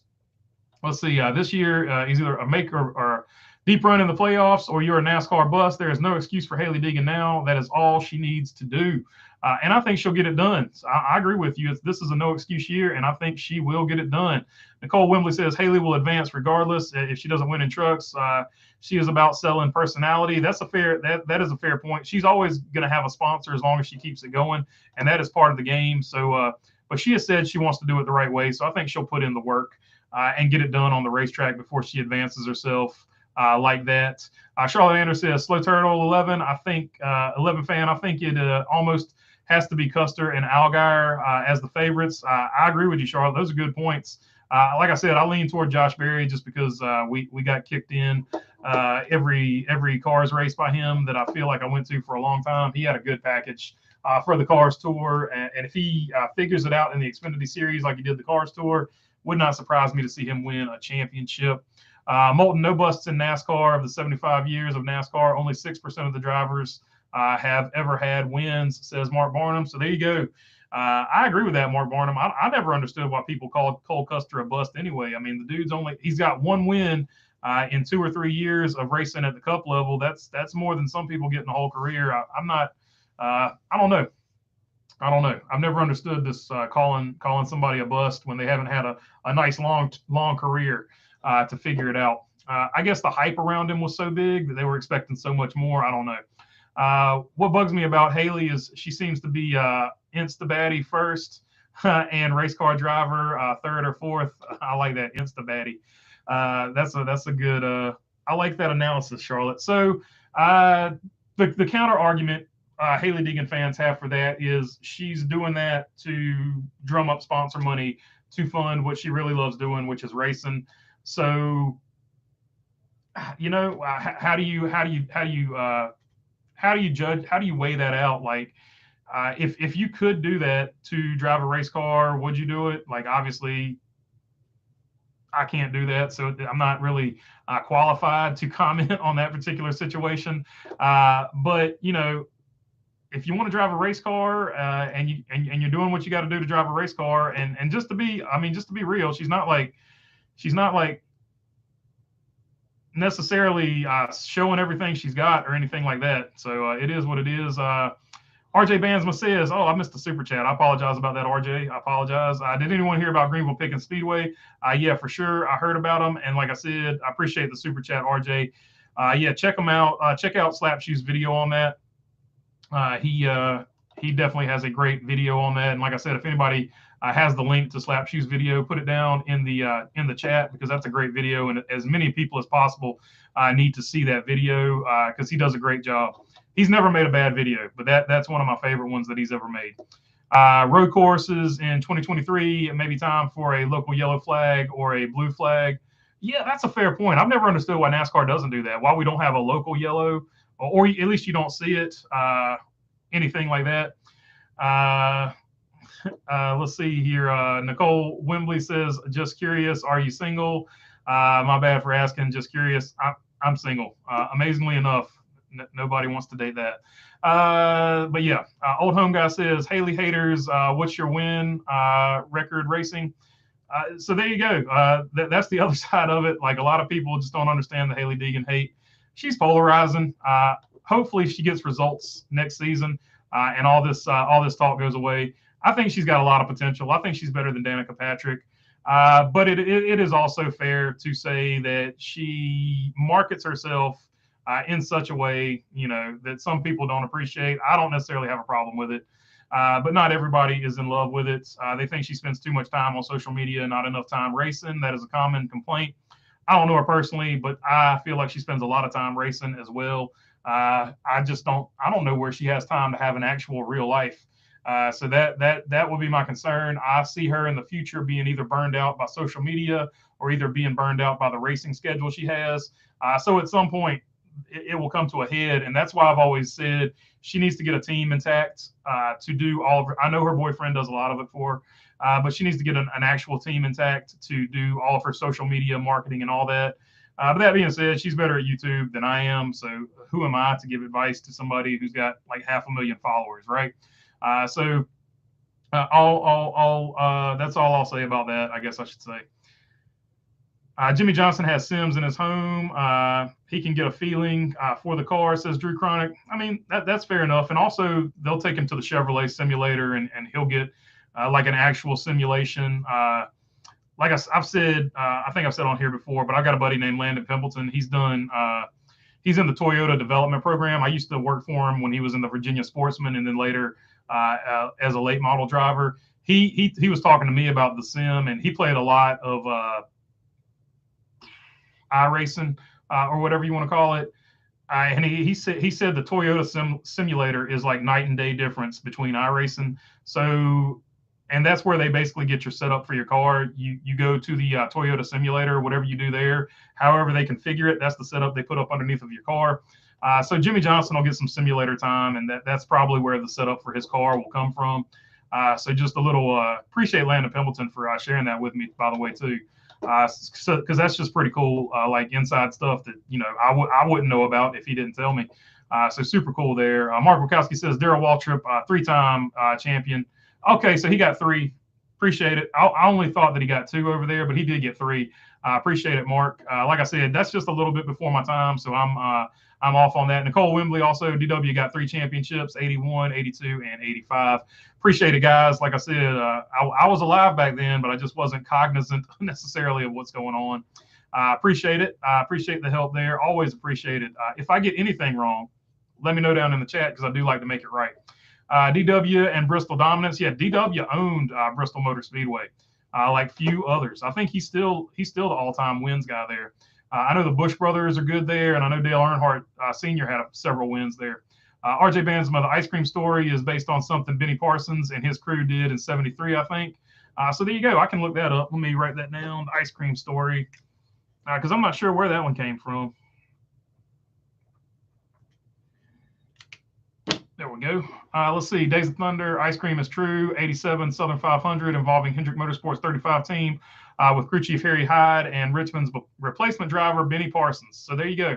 There you go. Robin Marks, he's all over it. It is from a Benny Parsons story, but it's also Hendrick and Harry Hyde. So there you go. Harry Hyde was given he was giving Benny Parsons the business. He was eating ice cream because he was not concerned about how well Benny Parsons was driving, apparently. So that is a true story. I didn't know that. R. Escobar says, I thought I was the only one that thought Jeff Burton and Dale Jr. sounded alike. Oh, yeah, for sure. RJ Bansma says jinx to Robin Marks. So Charlotte Anders says, old home guy does not buying into the hype qualify me as a hater. Yeah, no, not necessarily. I don't think you're being a hater at all, Charlotte, but there are a lot of Hailie Deegan haters. But if you don't buy into the hype, you certainly have every reason not to buy into it. The results have not been there in the Truck Series, but hopefully that will change. If you're a Hailie Deegan fan, hopefully that will change. If you're not a Hailie Deegan fan, hopefully you will be proven right. Just depends on what side of it you stand on, right? RJ Bansma says, Charlotte, Hailie kind of comes off as a pretty face in my eyes. Yeah, that's hard. That's hard to overcome. I mean, if someone's pretty and they do anything, they're always considered a pretty face. So that's what I'm saying. If she starts getting results, people will stop talking about how she looks and what she does on social media. So the key to all this is what we're learning today is she needs to get results. And I think she's focused on getting results next season. She's with the right team to get those results. So we're going to find out next year, no doubt. I can't get here soon enough. Well, it's good to see that NASCAR is catching up to other forms of racing, says Mark Langren. Yeah, hopefully one day. Hopefully one day. Molten Ray says, I still can't get over Cole Custer, Daniel Hemrick, the two most consistent drivers in 2018. Lost the championship to Reddick because Homestead is Tyler Reddick's best track. That infuriates me. Yep, it kind of stinks. It is what it is. But the next season, he did win one legitimately. They're all legitimate, but you know what I'm saying. He won one. He had the best season, and he won the playoffs. Old Home Guy says 6 car wins the Daytona 500. And the 43 wins the championship. Man, what a year that would be, Old Home Guy. That would be really cool to watch.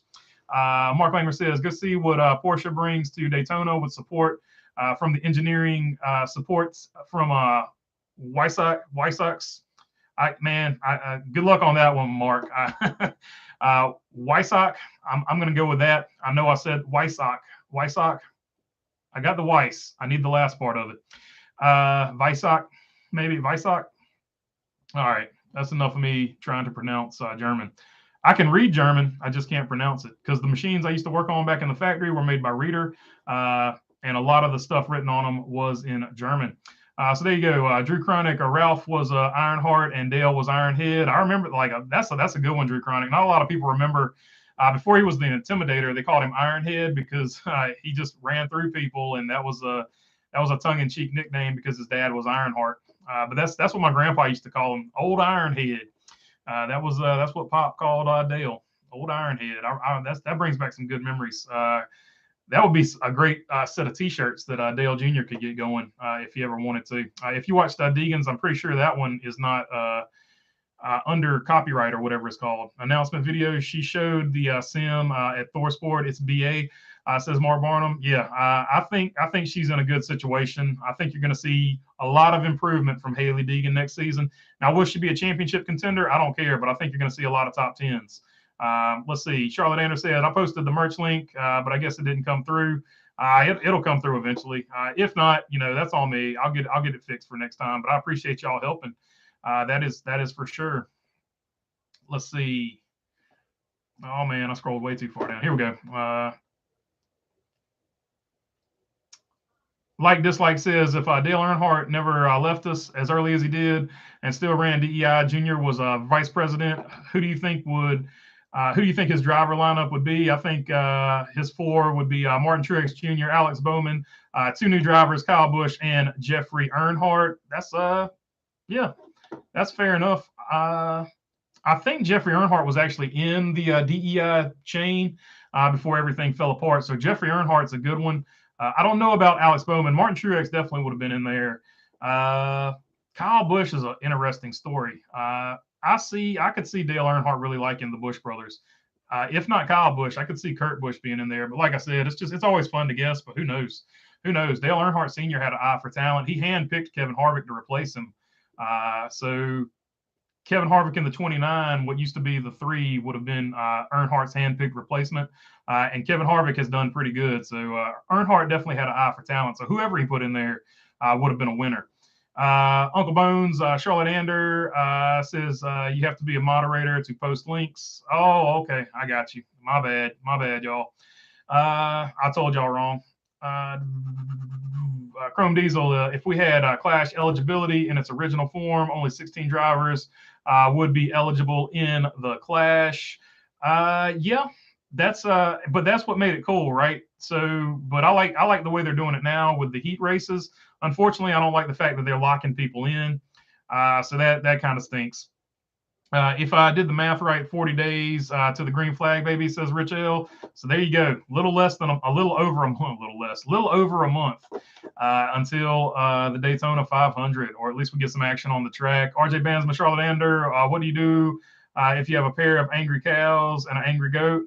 It's a bad situation, says RJ Bansma. There you go.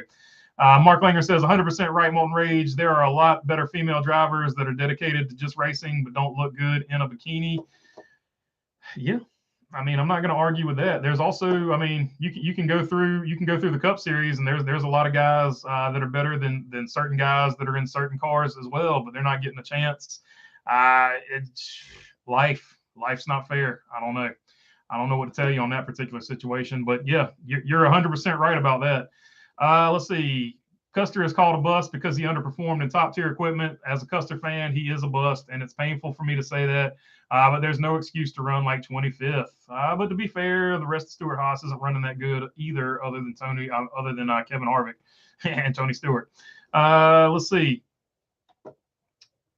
While your team is running top 10, says Molten Rage. Yeah, there was that one race, but there was also that race at Martinsville where he outran the whole team, and they were all back there. So for whatever reason, Cole Custer's setups have not been the same setups the rest of Stewart-Haas Racing has had.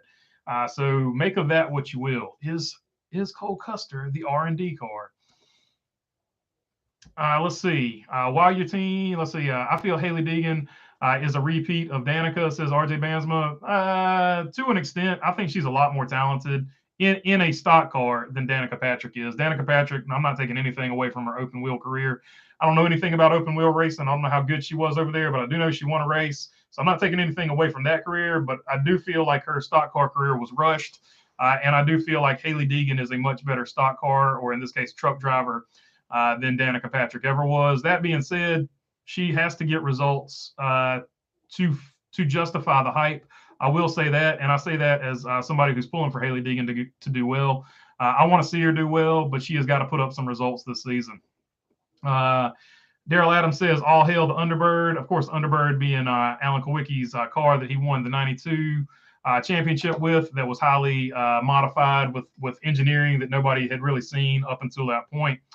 RJ Bansma says Daryl Adams once saw one of the old Underbirds in real life on a trailer.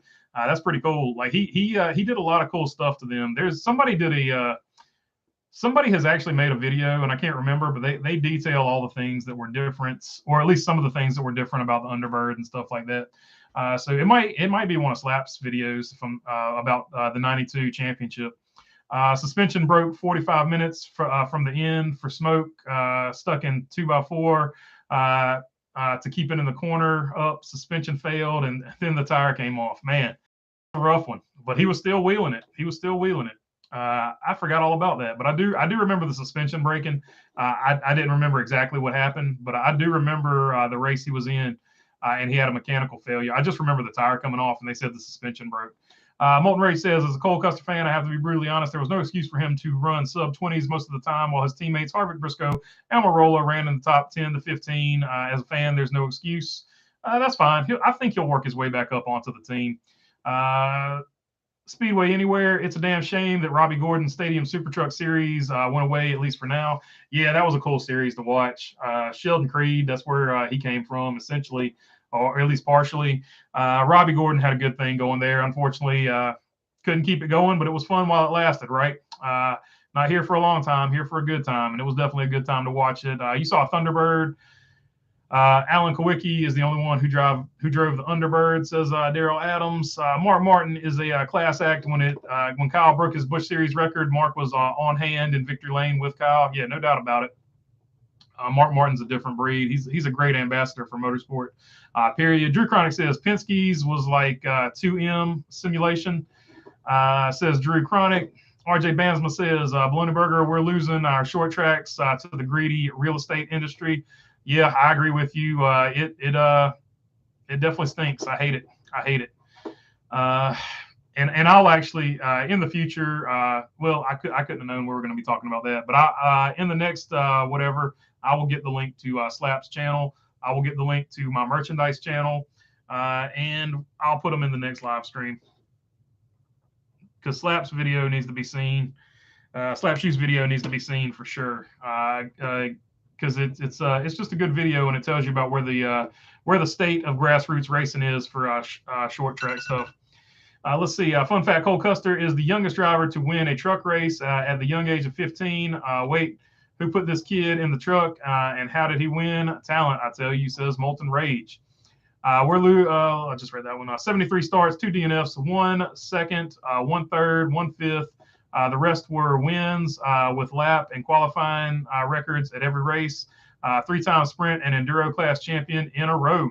Talking about Tony Stewart, I think you're talking about Tony Stewart there, or are we talking about Danica? Might be talking about Danica. Yep, we're talking about Danica. I got you, Mark. So there we go. There's Danica's stats for IndyCar, if I'm not mistaken, but I might be mistaken. NASCAR guy, what's the most current on Kurt Busch health update?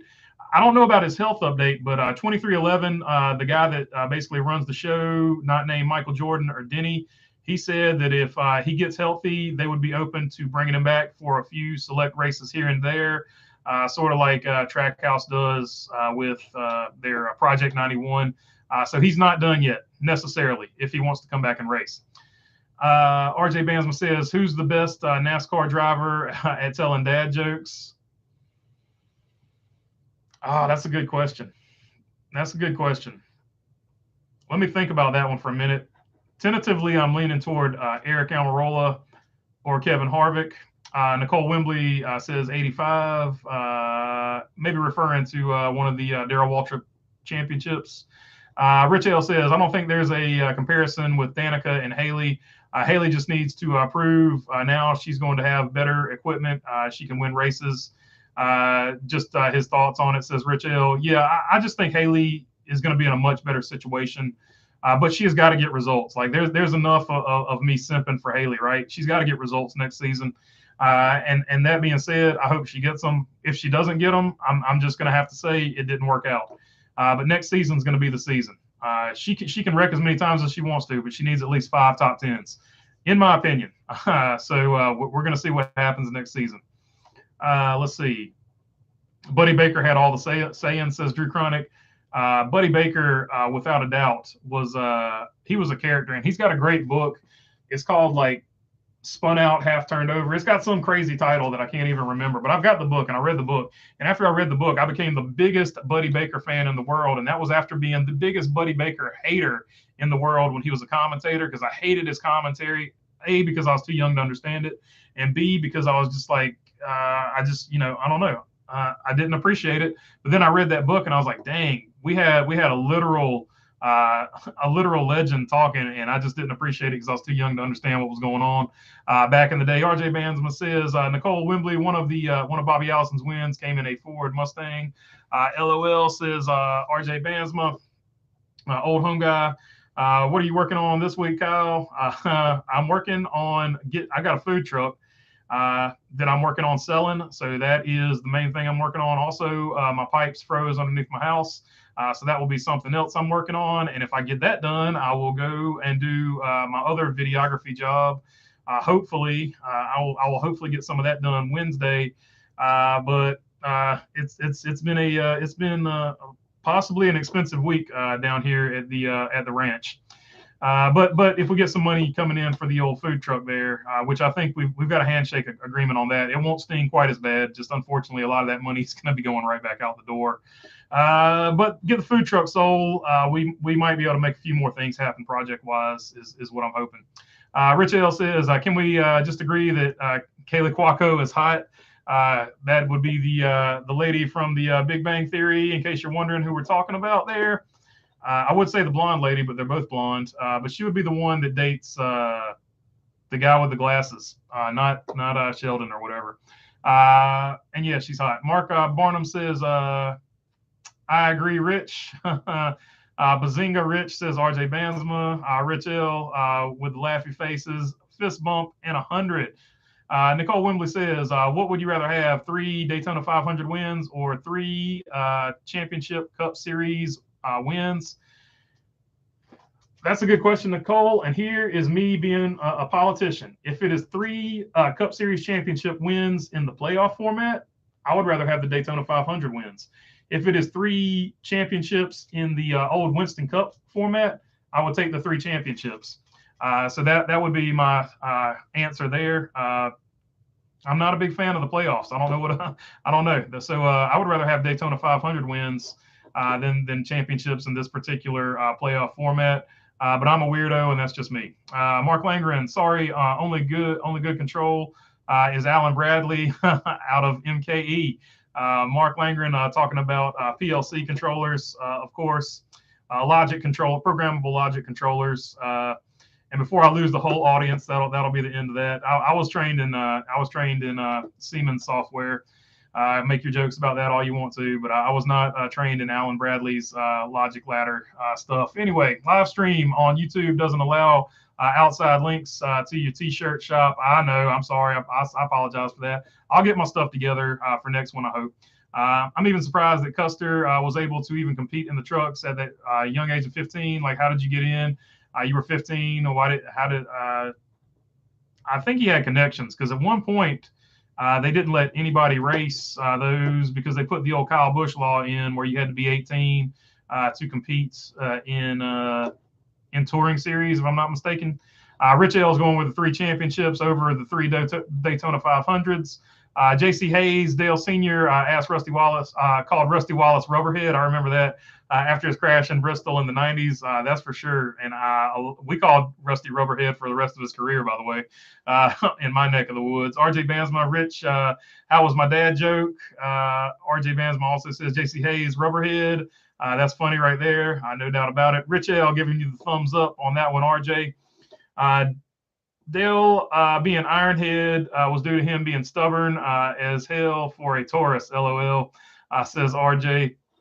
RJ Bansma, what do you do if a pair of angry cows and an angry goat? It's a bad situation. I think that's the same one I read earlier. Cole's team had all the old stuff, more than RD at the start. So there you go. They just had the older stuff. Rich L says, y'all haven't seen me in a bikini, LOL. So there you go. We're missing out, Rich. Feel free. You can post it. You can post a link to it. You have that power that other people apparently YouTube is not given. Nicole Wembley says, or me. So there you go. There you go. We're getting into the later stages of the live stream. This is when it gets fun. Like Dislike says, let's do a poll. Oh, there you go. That's a good one. Start a poll. Who's a better driver? Let's see.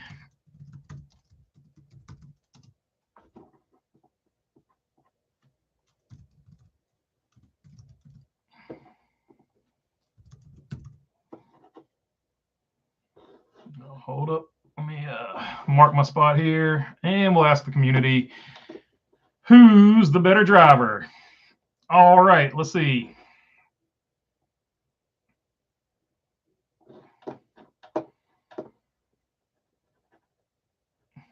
Mark Barnum says, RJ, I'm guessing I am the oldest in the chat. LOL. RJ says, my dad is in his 50s, Rich.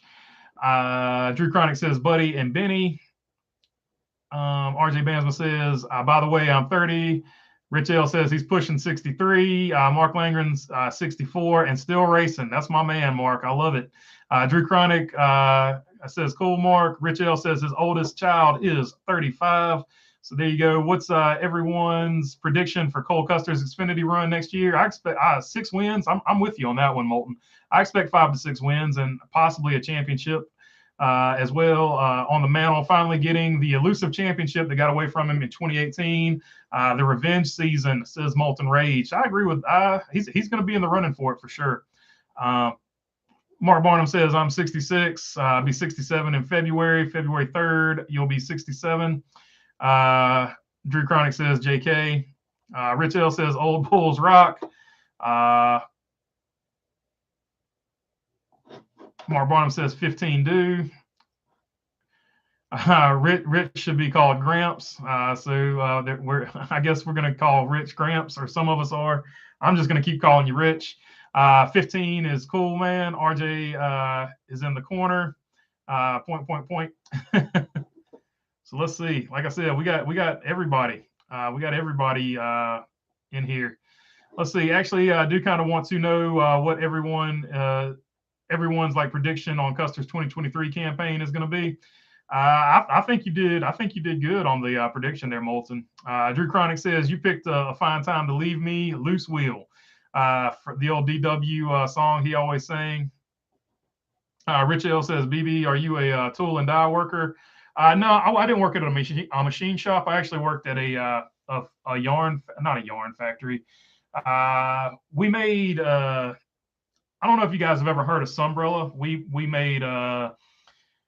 make a lot of awnings, but we also made a lot of boat covers, and it's a fabric that never fades. So whatever color it is, it never fades.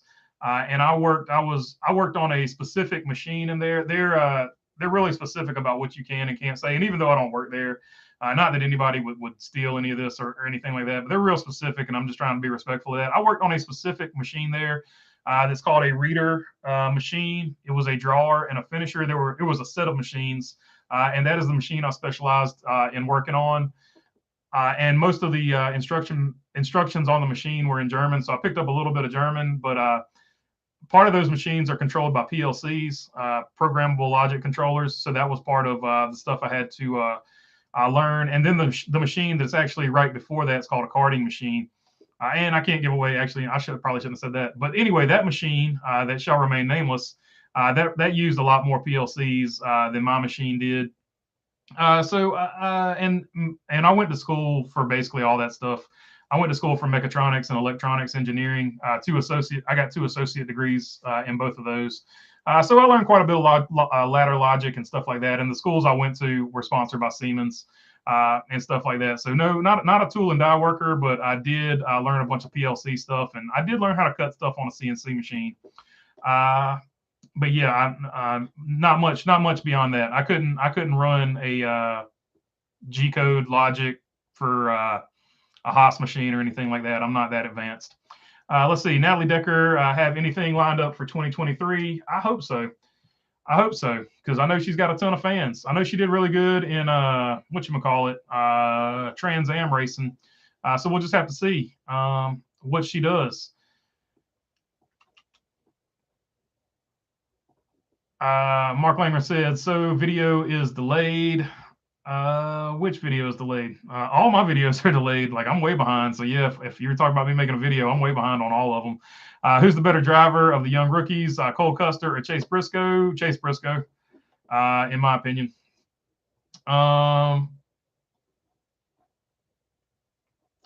Love says, Molten Rage, Custer will be a good pick in 2023. No doubt about it. If they don't rush Deegan, they didn't rush Ben. 100%. Like Haley Deegan has, like, part of it is no matter what she does, she gets like too much attention, and part of that's good and part of that's bad. So like when you're doing good, it's good. When you're doing bad, it's bad.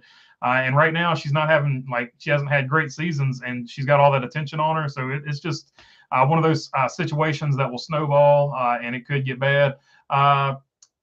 let's see. Drew Chronic says Custer will be a car that has a decent season last season. Yeah, he's definitely going to have a good showing. I think he's got to be one of your championship favorites. Mark Langren says, "Way to go, Mark! Now I get reasonable health insurance so we can travel all over the USA." So there you go. That health insurance is a big deal. Custer is way better than Cup, says Mark Langren. Yeah, I mean Custer. My personal thoughts on Cole Custer is they got off of him too early. But that being said, I really like the talent of Ryan Priest also. So that it's just it was a tough situation, right? I feel like they got off of it. They moved him up too early. They got off of him too early. He's just sort of in this. He's sort of in this Eric Almirola land where they got off of Eric Almirola too early, and then he had to fight his way back up. Cole Custer is going to be in a similar situation. Molten Ray says, I mean, overall career, who's better, Arca, Xfinity, Cup, Truck, and Cup, Cole Custer or Chase Briscoe?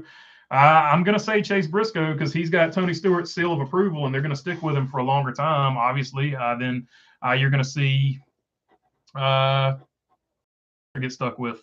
So that's the way I see it playing out.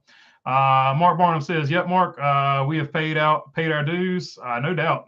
If you reached retirement age and retired, absolutely retire. The very first day you can retire would be my opinion, because all the people I work with, not that I was ever close to that, but all the people I worked with at the factory, whenever they retired and came back and visited, all of them to a person that stayed the extra 2 or 3, 4 or 5, 10 years to get the extra benefits or whatever, to a person, every single one of them said, I wish I had retired the first day I could have retired. So the first day you can retire, I would retire, given the wisdom that those people have passed down to me. Rich L says, understand 100%, referring to Mark and all them paying their dues. Douglas Serrano, what's up, Douglas? Good to see you on here. Says, hey, guys, and happy holidays. Hope everybody had a good Christmas and a good holidays for sure. My dad was a tool and die mechanic for over 65 years, says Rich L. Yeah, those guys are super talented, man. Like anybody that can make tools, in my opinion, super talented. Drew Chronic says, in Cup, Custer didn't make a lot of mistakes. I agree. His pit crew did, at least last season. I'm not necessarily simping for Cole Custer, but we've got Moulton that can hook you up with that. But I do think that he got not a fair shake, in my opinion, because his crew was the worst of all of Stewart-Haas. So we never really saw what he could do. And to put that in perspective, when Bubba Wallace got a better pit crew, see how much his results improved. He actually ended up winning a race. So it sort of is what it is as far as that goes. Rich L says, Douglas, back at you, brother. Molten Rage, I think the problem with Custer and Cup is he doesn't have the wheels off his cars. He's conservative, which is a good thing, but not a good thing in Cup because everyone will run over you. Well, he just got to, I hate to say it, man, but you got to drive like how you got to drive to win. And some people don't want to do that, but unless you're as talented as Mark Martin, you better do that. RJ Bansma says, Bologna Burger, how often should you expect a dad joke from me? Whenever you want to put one in there. Doesn't bother me, brother. Douglas Serrano says, hey, Rich L, what's up? Old Home Guy says, feel bad for Custer. I got caught up in BS in a race. Crew chief said, slow down, flat tire. Yeah, that was total garbage.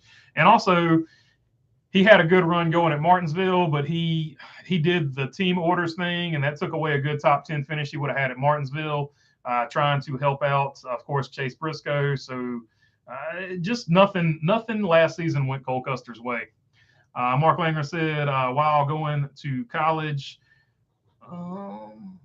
Oh, okay, there you go. I missed that. Sorry about that, Mark. He said, I worked in a machine shop and a setup person till I went to work at Honeywell's R&D factory facility, working with machine vision and robotics in the early 80s while going to college. There you go, Mark. You were getting it done, brother. I was not. I worked as a short order cook when I was in college, so I was not getting it done like you were getting it done. But I wish I could have got a decent internship at a company like that. That would have been really cool. I did have one interview with General Motors, and I talked to some people from Toyota, but nothing ever came of it because They went younger than me at the time. I went to community college later. I went to regular college and I ruined that by being a dumbass. And I went to community college later in my life, and I did it to myself. But they went with younger people, other than which I don't blame them. I would have done the same thing in their situation. But I got some interviews, met some cool people, but nothing really panned out to me. So it is what it is. Mark Barnum says, retire as early as you can because you never live long enough to make up for the money difference of waiting for a full retirement. Thank you. Agree with you 100%, Mark Barnum. Mark Langer says, Rich L, Douglas Machine in Alexandria, maybe. So there you go. We got some actual some good tradespeople going on in here. I like it. Molten Ray says, and don't get me started on the Roval. Everyone in Twitter went after Custer, calling him a bad driver for the incident, even though it was not his fault. Was actually mad at Mike Shiplett for it. I agree, man. I agree. When I was like 6 years old, my grandfather had just retired. I said, Grandpa, I'm so glad you retired. I never lived that down the rest of my life. 6-year-old doesn't pronounce, says Rich L. Things well. LOL, says Rich L. I got you. Oh man. Obviously, I can't say that, but we get the joke. Everybody that read it, we get the joke. So it is what it is. That's pretty funny. I wish I could say that on here and people wouldn't get upset with it because it was an honest mistake. Anyway, RJ Bansman says, Bologna Burger, I hope your real estate agents don't target Orange County Speedway. I don't need a repeat of Okanichi Speedway closing in this day and age. I'm the same way, RJ, man. And it's not looking good if I'm just being totally honest. The county doesn't want to work with them whenever they want to do something. It's a bad situation. If you want to go to Orange County Speedway, I suggest you go because it's probably not long for this world. Nicole Wembley says, thanks for the chat. See you soon. Love your passion for the sport. Thanks for being with us, Nicole. As always, we're glad to have you on here. Rich L says, Mark, my dad worked for 2 major machine shops, semi-retired. He did a lot of work for GM and Delphi. He built machines. Old Home Guy says, so quality control and ISO. I did a ton. That was the vast majority of my job because my process was the last process before things could get really out of hand. So I had to keep a really close eye on the weight of the fabric as it was coming out of my machine. And not even fabric at that point, but we're making yarn or whatever. So it was really important that I had to keep all the weights and all the modules. Like I would just constantly be going back and forth measuring weights when I wasn't, doing maintenance or doing and the machines. And part of it was like being the Maytag repairman because they were really great machines. But yeah, quality control and keeping things even were a big deal. Because if you got the weights off in the next few processes, it could really F up some other stuff down the line. And so when things were going good with me, things were going good. If I ever made a mistake, I was standing about 7 feet tall because I had 12 men up my butt. We'll put it that way. Grocery and convenience store, and it won't happen but one time, and you'll make sure you never let it happen again if you can help it. Business for 25 years, been in the Windows PC tech support for the last 25. Dream job, don't plan on retiring. So there you go, Beast. PC mechanic. There's nothing wrong with that. I did that at Duke for a little while too, while I was in school. After when I was in a 4-year college or whatever, I did being a short order cook. When I was going to community college, I was working at Duke University, and I was one of the IT people there. Which was just a very interesting thing to be going on in your late 20s. So good times there. I liked it, but I didn't get paid enough, so I moved on down the road and started working in a factory, which I don't know. It was just a big difference in cultures there. And I'll leave it at that because no need to talk about that. We'll stick to racing here. I also hate Martinsville. Custer was shout out to Duke. They did a great job. It was a fun place to work, all that good stuff. I hate Martinsville.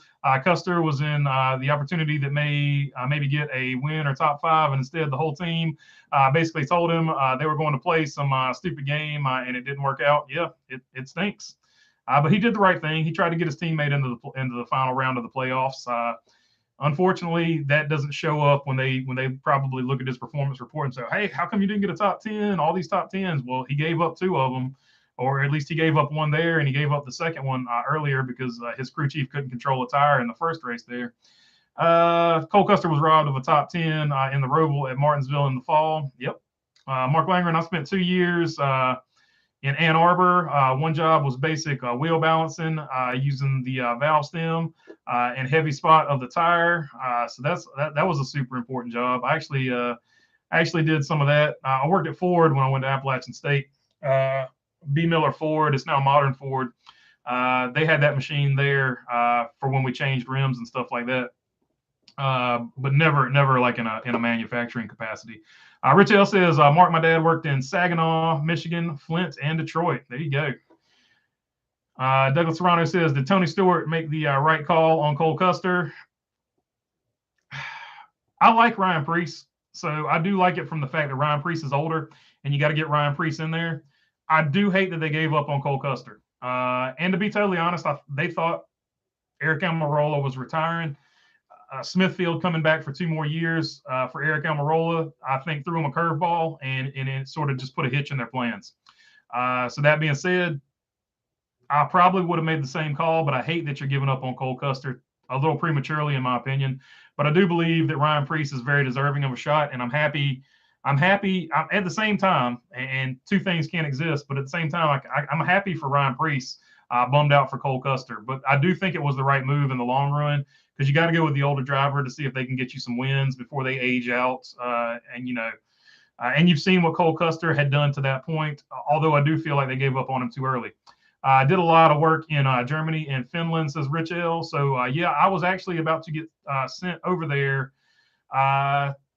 to one of the Norwegian companies. I can't remember exactly where Reader is based out of right now, but I was going to get sent somewhere over there, and I was going to be trained up on some of the equipment over there. But obviously, everything going on right now happened, and I was one of the people let go in that situation. I started building a food truck. YouTube took off, and here we are. Life got crazy. So 34 years in wholesale business, 22 years as a head babysitter. I was ready to retire, says Mark Barnum. I don't blame you, man. Like I said, like we've been saying, as soon as you can retire, go ahead and do it. Set the vision system up, says Mark Langren. That's pretty cool. Mark Molten Ray says, Mike Shiplett, hey, Custer, I want you to slow down because you have a tire going down, Cole. No, I'm not. I'm fine. Mike, MF, slow down. Block that 3. You're fired. Cole, fine. So there you go. Rich L. I was a A&P in the Navy, aviation machinist. So there you go. That's cool, man. Appreciate your service. Old Home Guy says Freedom Factory and Bradenton Motorsports Park are in danger of a 4,500 home development. Yeah, I hope that gets shut down. That's also in Slap's video. So like I said, I will find the link for Slap's video. We might have a live stream just about Slap's video because it's so good. RJ Bansma says Rich can grunt like Tim Taylor. That was a great TV show. I like the old Home Improvement with old Wilson the neighbor. Ryan Preece deserves the chance. Custer still has a chance to come back. Yeah, that's why I think it's the right call, but it's still a tough call. That being said, I do feel like they made the right call. Rich L, thank you for your service, says Mark Langren. Actually, an aviation structural mechanic, says Rich L. So that's cool. That's cool for sure. Structural engineering, that's one of the jobs. My mom was a secretary at a structural engineering company for a little while.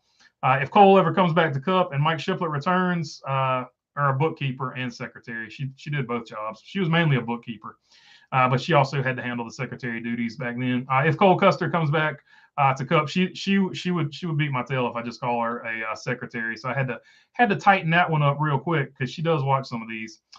Maybe not all the way through, but she does watch at least part of them. If Cole Custer comes back to Cup and Mike Shiplett returns, his crew chief role, he is screwed again. So yeah, not a big fan of Mike Shiplett, which is understandable from Moulton's perspective. But Mike Shiplett's doing the best he can do, and no hate on Mike Shiplett. Just hasn't worked out. His strategy and Cole Custer's driving strategy just haven't meshed so far. Daryl Adams says, "Never mind. I forgot you always say your brain doesn't work while streaming." Says Daryl, "It's hard, man. I can't even explain to you how much stuff you know, and then the camera turns on and it's just like a blank." I imagine it's the same if you're on like a game show or something. There's probably a lot of really smart people on game shows, but then they turn the camera on, and for whatever reason, your brain turns to mush. All right, going to call it an end on the poll here, and we got 72% with Haley Deegan. An old home guy says, "Is Mike Shiplett still banned?" That's a good question. That was an indefinite suspension, so we'll have to see. We'll have to see if he's allowed to come back next season or what happens. All right, that is the end of this one. We hit 3 hours and 4 minutes, a new record for the live stream. I appreciate all you checking me out and hanging out with me. But that is the end for this one. Sleep well. Peace. Peace. Peace. Peace.